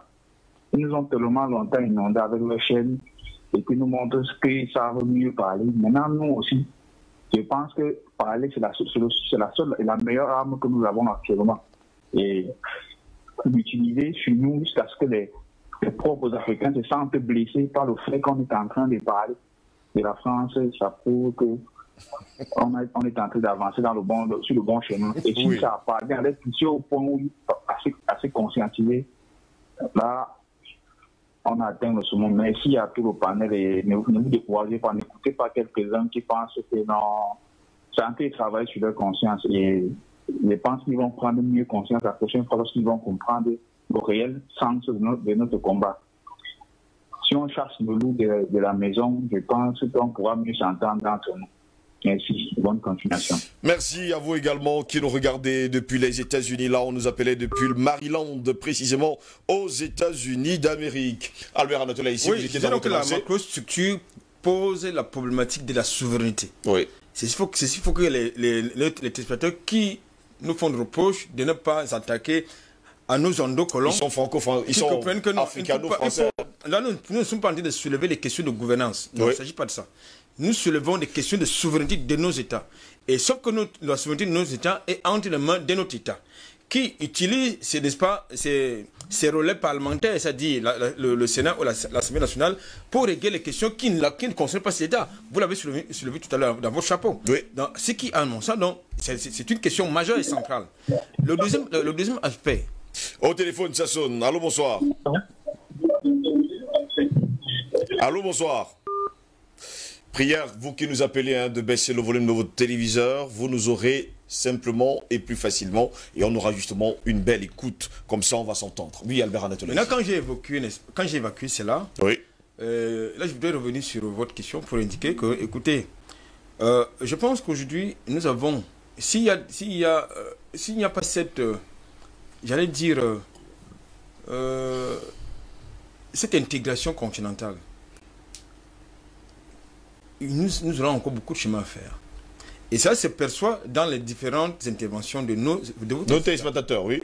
Parce qu'il faut justement, dans cette éducation que nous faisons déjà là, j'ai pu vous dire une chose, c'est que la France est responsable de tout ce qui se passe sur le continent africain. Vous l'avez dit. Tout à l'heure, vous n'avez pas voulu donner le nom de la chaîne télé, il s'agit de CNews, où M. Pascal prend justement pour la problématique du racisme qui est réel. Parce qu'il ne faut pas qu'on sorte de ce plateau sans invoquer cet aspect-là. Oui. C'est-à-dire que même en France, sur le territoire français, on pratique l'exclusion sociale, l'exclusion politique, la ségrégation raciale. Non seulement c'est structurel, mais c'est même institutionnel. Il faut le dire. Parce qu'aujourd'hui, vous avez les gens qui marchent à la Nouvelle-Calédonie, en tout cas en Guadeloupe, en Martinique, qui sont très nombreux d'ailleurs, qui nous écrivent. Le seul privilège qu'ils ont, c'est d'avoir un passeport de la nationalité française. Les autres privilèges n'en ont pas. Donc je pense qu'aujourd'hui, ils vivent, je dis bien, ils vivent de manière culturelle et politique le racisme de ce côté. Donc je crois qu'il ne faut pas qu'on pense que la France n'est pas... Pourquoi est-ce que c'est la France, parmi tous les pays qui ont colonisé les autres États, pourquoi la France est le seul État qui est resté sur le continent africain? C'est une question majeure. Et lorsque vous avez la réponse à cette question, ça veut dire que la France, c'est notre problème. Il faut donc une alternative. Cette alternative, c'est le changement de l'État. Un individu qui est président d'un État, qui a été élu par ses concitoyens, ne peut pas avoir, j'allais dire, la prétention de renouveler la classe politique des États qui sont censés être souverains. Allô? Oui, allô, bonsoir, on vous écoute. Comment est-ce qu'on vous appelle? Oui, c'est William. William, vous nous appelez d'où? De Douala. De Douala, on vous écoute. Oui, je disais donc, pour ajouter un peu de l'eau à votre moulin, si on connaît déjà le problème des Africains, des Français, c'est des sectes nationalistes, pourquoi ne pas créer un forum des nations africaines et leur demander réellement ce qui ne va pas? Pourquoi les camarades de tous les côtés ne font que les doubler chaque fois? Vraiment, essayons aussi de faire ça pour voir si peut-être par là on peut s'en sortir. Merci beaucoup. Merci pour votre participation. Messieurs, permettez-moi de lire le message de monsieur David Bandapa Mendy. Monsieur Ngos, voilà comme par hasard, faisant votre connexion WhatsApp en France, a été déconnecté juste au moment où vous avez ouvert l'antenne pour qu'on puisse appeler Bandapa David depuis la Normandie à Caen, en France. Dès que j'ai ouvert l'antenne justement pour qu'on appelle, eh bien apparemment de ce côté-là, on a coupé l'antenne et on a brouillé. Voilà donc les agissements du pays. Bon, il faut le dire également aux téléspectateurs, j'espère qu'ils nous suivent. Voilà donc les réactions, les attitudes, les comportements des soi-disant démocrates, des démocratiseurs universels et surtout des grands profondeurs du respect des droits de l'homme. Oui. Donc je pense qu'à un moment donné, il faut qu'on comprenne, il faut justement que cette masse critique justement grandisse au jour le jour. Parce qu'il faut se le dire, il ne faut pas se tromper d'adversaire ou d'ennemi. Il ne faut pas se tromper d'adversaire ou d'ennemi. Docteur Jean-Paul Mbelek, on parle, tout le monde est d'accord sur le fait que la France est responsable des malheurs du continent africain. Mais nous maintenant, qu'est-ce qu'on fait précisément pour sortir justement des griffes de la France prédatrice? Bon, merci pour la question. Tu viens de dire qu'est-ce qu'on fait, non? Oui. Mais là, des spectateurs, surtout de Yaoundé, là. On dirait que Yaoundé est plein de vendus là-bas. C'est mon opinion personnelle. Non, tout le monde l'a constaté. C'est mon opinion. On constate juste. Non, les quelques-uns ne représentent pas toute la population de Yaoundé. Non, pas du tout. C'est quand même des millions à Yaoundé. Mais je veux dire qu'il y a un biais, quoi. Comme par hasard, la plupart qui ont appelé, ils appelaient spécifiquement de Yaoundé. Oui, voilà. Nous, on parle trop de la France. Peut-être qu'on leur a chargé leur téléphone.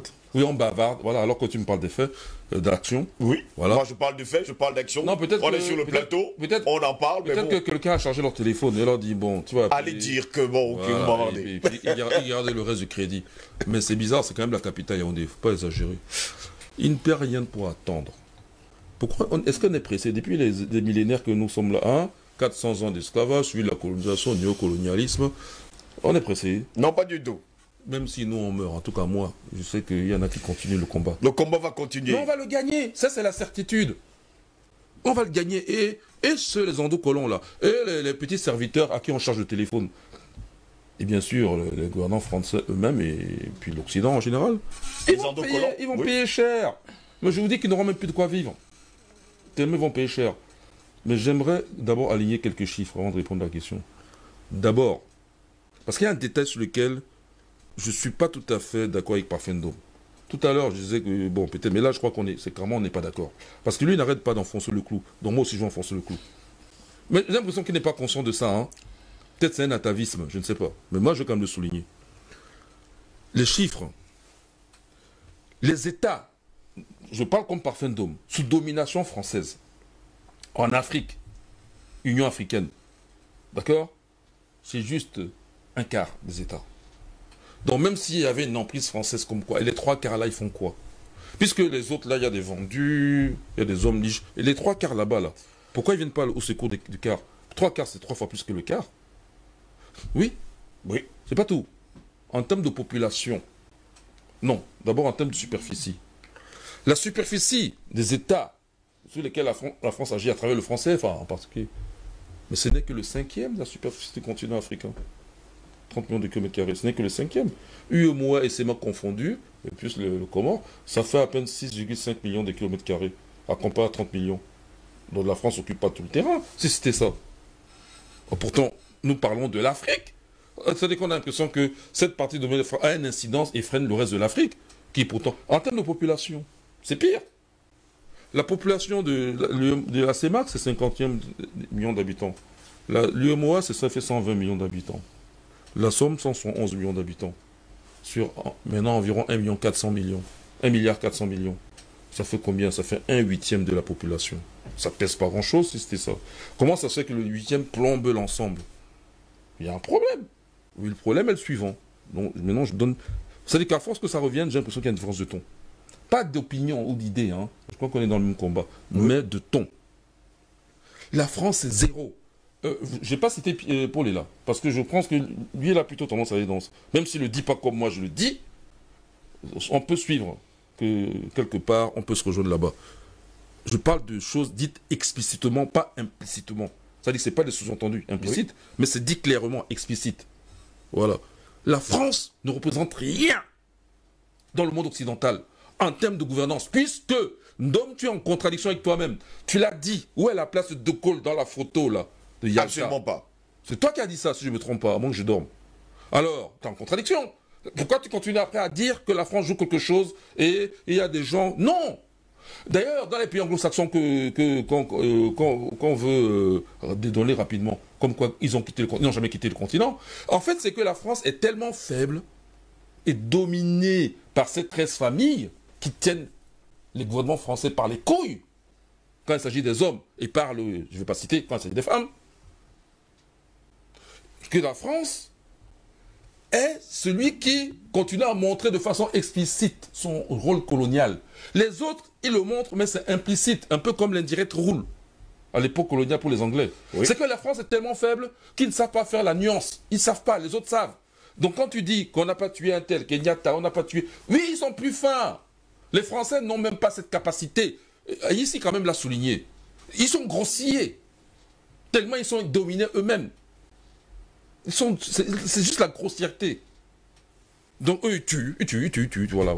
Ça soit avec Ouattara, même indirectement à travers les chefs d'État africains, là, comme Ouattara, ils tuent Koulibaly, Gon Koulibaly, maintenant c'est... Ahmed Bakayoko. Avec le poison, avec n'importe quoi. Ils sont grossiers. Et même au niveau de la technologie, donner trop de puissance à la France. La bombe atomique, là, qui a Reagan, tout ça, là, en Algérie. Il y avait un savant français au projet Manhattan, il n'y avait aucun. Par contre, il y avait des savants israéliens, en tout cas juifs, qui vont devenir israéliens. Parce qu'Israël s'écrit après. Alors, mais c'est parce qu'Israël avait besoin de sa bombe qu'Israël est venu collaborer. J'ai fait le CEA.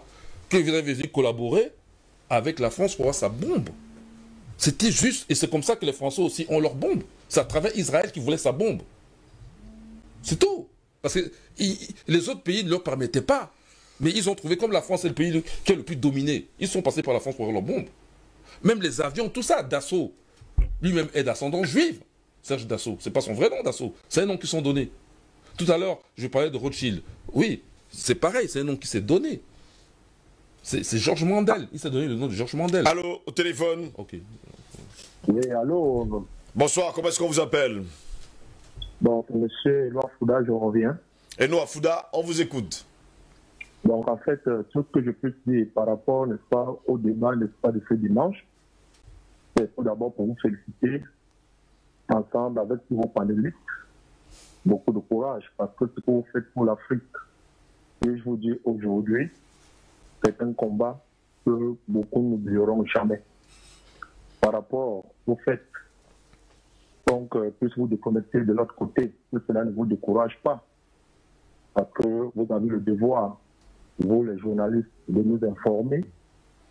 Et puis bon, en fait, la France, on ne pourrait pas, au-delà de tout, faire réputer tout ce qu'il y a comme responsabilité du sous-développement africain. Mais il y a également lieu, M. Ngoz, d'interpeller aussi nos dirigeants.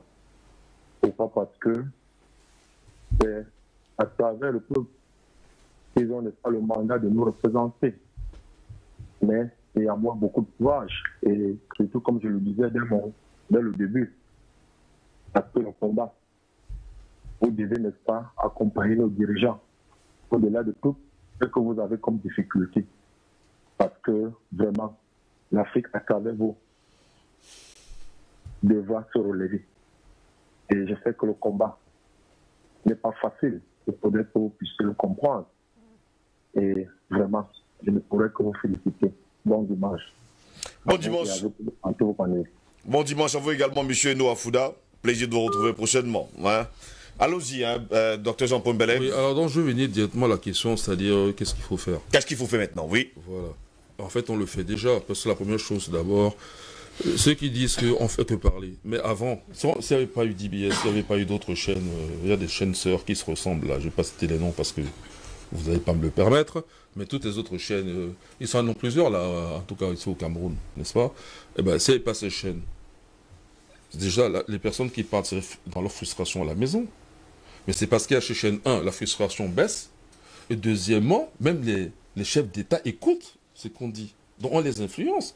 Alors, pour celui qui a une idée et qui pensait que, ah, si je fais ça, il sait que nous, on peut le protéger à travers ce qu'on va dire. Il sait qu'on l'encourage à travers ce qu'il veut faire.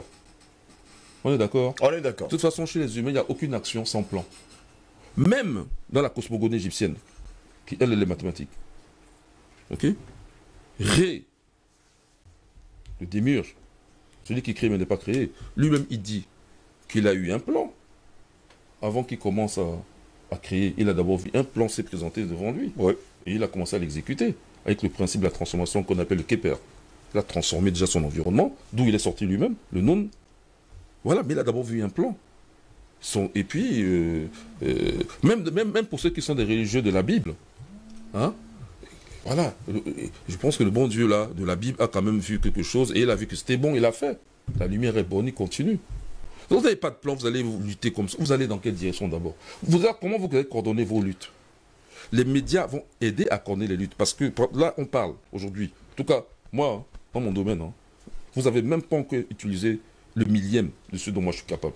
Moi, je suis là. J'arrête pas de le dire. Depuis que je suis là. Moi, j'ai même jamais vu quelqu'un dire « Montre-nous de quoi tu es capable ».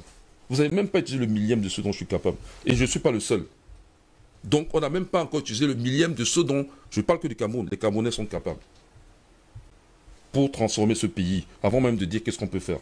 Faut déjà... On fait la publicité sur des gens, juste parce que quelqu'un est parti à l'APS. Je parle du jeune de Relais, parce que pour bien la citer. Mais attends, aller parler à l'association des physiciens américains, c'est pas une gloire. Ben, s'il a le prix Nobel, c'est autre chose. Et surtout s'il fait une chose concrète qui bénéficie au Cameroun. Parce que même ça, le prix Nobel, ça bénéficie à la France. Nous, les Camerounais, continuons à s'interroger. Donc déjà, changer la mentalité, notre façon de voir les choses. Même le Belsikiner, là, qui ne fait que foncer comme un taureau. Il ne s'est pas réfléchi 2 secondes avant d'arrêter. Bah, tous les Belsikiner, je les ai calculés, leur seule technique, c'est juste de foncer comme un taureau. Ils créent des bouchons. Parfois même, ils font des accidents. Même entre eux. Attendez, il faut déjà changer ce paradigme, il faut que les gens changent leur façon de voir. Et là, rien qu'au stade préliminaire, là, les médias jouent leur rôle. C'est bien ces mêmes médias qui sont capables de provoquer un coup d'État sans même qu'un coup de fusil ait été tiré. Enfin, c'est vrai ou c'est faux? C'est totalement vrai.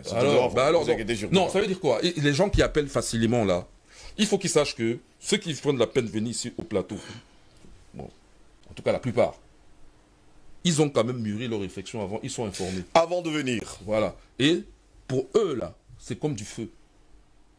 C'est-à-dire eux ne pèsent rien. C'est juste qu'ils ont la facilité de prendre la parole parce que soit dans la démocratie, ils parlent.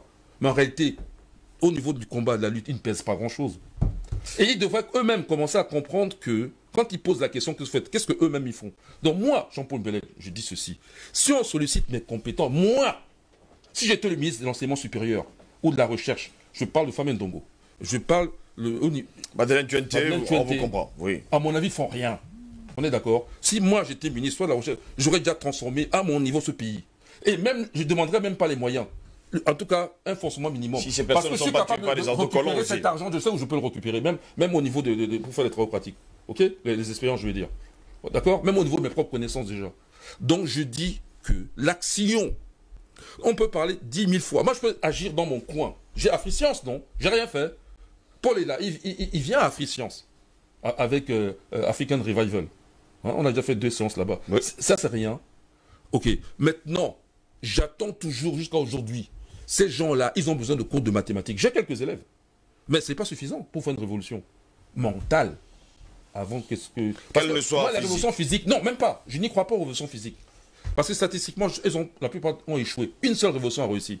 C'est celle de Haïti. Et vous voyez encore comment Haïti souffre malgré tout. Parce qu'ils sont seuls contre tout le monde occidental. Moi, je ne crois pas aux révolutions forcément, mais je crois aux révolutions mentales. Les révolutions sont des changements de paradigme. Mais les révolutions physiques, non, on peut aller doucement. Oh, c'est même mieux. Il y a même sans coup férir. Et on arrive au bonheur. Voilà. Donc je dis que la meilleure façon d'agir, c'est d'abord d'être dans des conditions, déjà là, en accordant nos violons au niveau médiatique, en encourageant les chefs d'État africains qui veulent bien agir, par exemple là pour le CFA, les pousser à créer cette monnaie, parce que moi je crois qu'en tout cas on sait qu'on y est. On est en train de penser. Voilà, il faut y arriver. Donc on est là pour les pousser. Voilà. Comme on encourage les gens qui jouent au terrain de football. Mais je n'ai plus que 5 minutes pour sortir de cette édition. Oui, chuter, parce qu'il y a les 5 minutes qui restent pour les là. Oui. Donc je chute. Je chute. Ce que Bellec a dit, je n'aurais rien à dire. Bon, moi je chute. Mais je ne dis plus rien. Bon, je chute. Laissez-moi chuter. Moi je dis. Non, vous êtes gardé de chuter. Bon, vous avez plus le temps. Pour dire que la seule chose dont on a besoin, c'est tout simplement s'organiser et être prêt au combat le jour J. Merci beaucoup, Dr Jean-Paul Bellec. Et vous, Paul, et là, qu'est-ce qu'on fait maintenant quand on sait pertinemment que la France est responsable des malheurs du continent africain?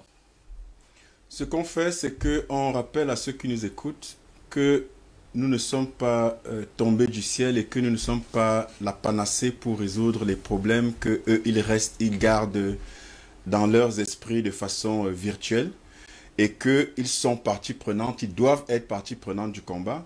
Et quand j'entends qu'on ne fait que bavarder, j'ai envie de sourire, mais en même temps de pleurer, parce que ça veut dire qu'ils n'ont rien compris. Parce que les vraies révolutions sont d'abord intellectuelles, mentales et psychologiques. Et quand on parle, ce n'est pas parce qu'on n'a rien à faire et qu'il faille juste parler. Les plus grandes puissances, la plus grande puissance révolutionnaire est d'abord éducationnelle et informationnelle. Et ça passe par quoi? Ça passe par les médias. Aujourd'hui, l'Occident est ce qu'il est aujourd'hui par quoi? Par les médias. Oui. Précisément, il faut se dire les choses comme elles sont.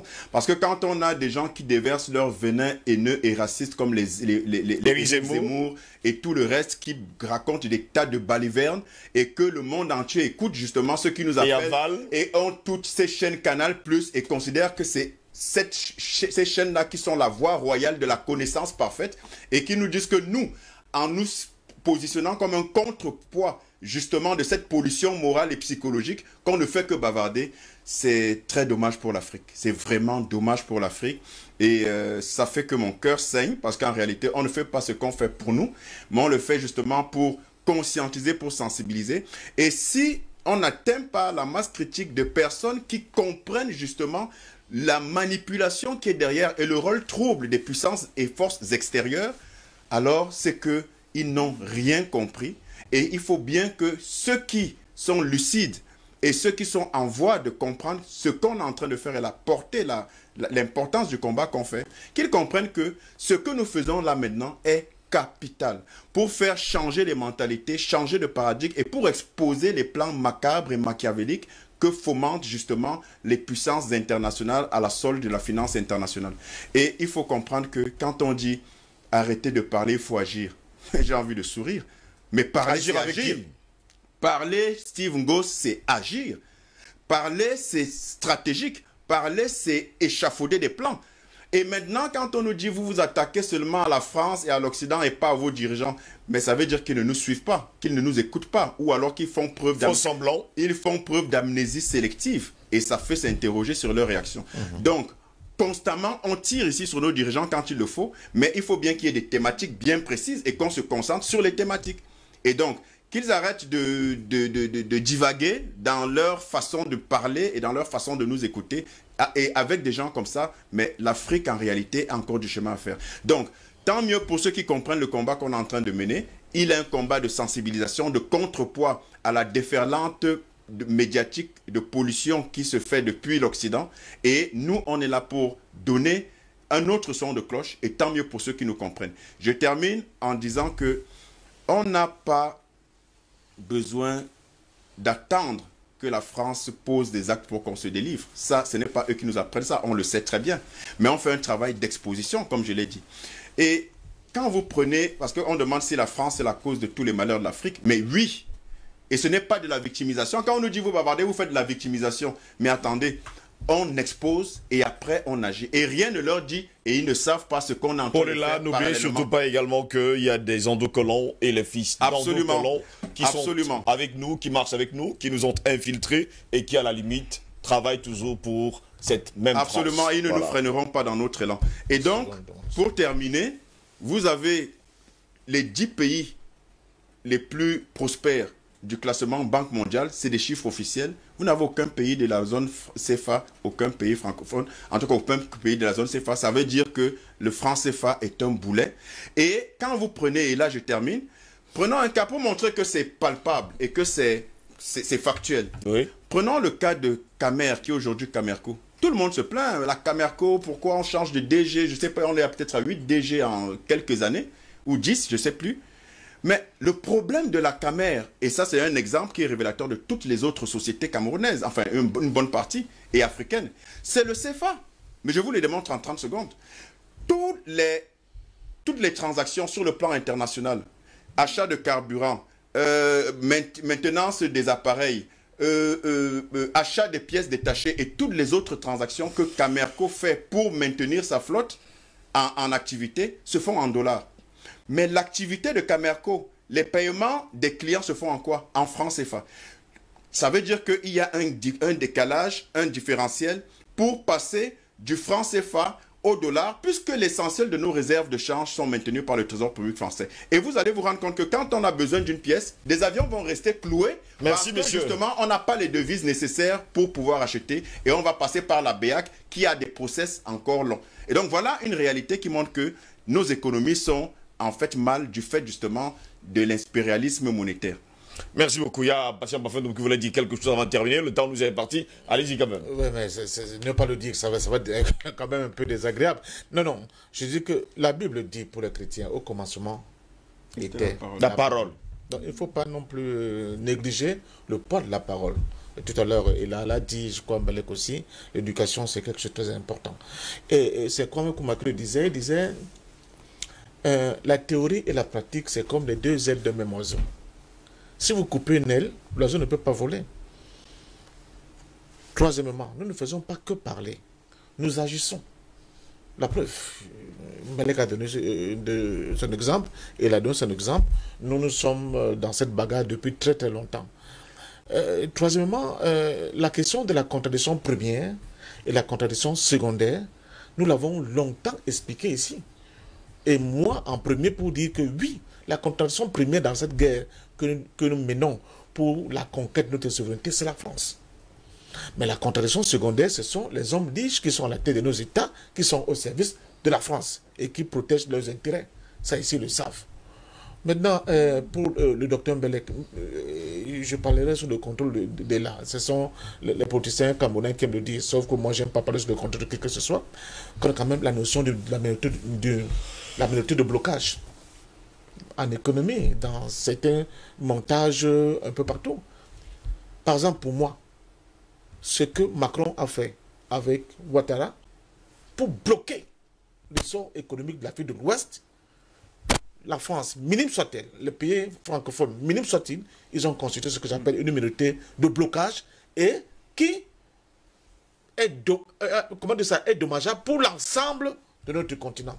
Et ne serait qu'uniquement pour ça, on ne peut pas dire que la France est aussi petite que ça. Parce que en termes de nuisance. En termes de nuisance, voilà. Merci beaucoup, monsieur, d'avoir été là. La zone franc souffre cruellement du manque de richesses créées par habitant depuis de nombreuses décennies. La sous-industrialisation, qui touche presque l'ensemble du continent, est liée aux mauvaises politiques monétaires. Ici, Christine Muriel, pour Universal News TV. Merci de suivre Universal News TV sur YouTube. Nous vous rassurons que les informations que nous diffusons au quotidien sont suffisamment crédibles. Alors, n'hésitez pas à liker la vidéo si elle vous plaît, et si vous êtes nouveau sur la chaîne. N'oubliez pas de vous abonner et d'activer la cloche de notification pour ne pas rater nos prochaines vidéos.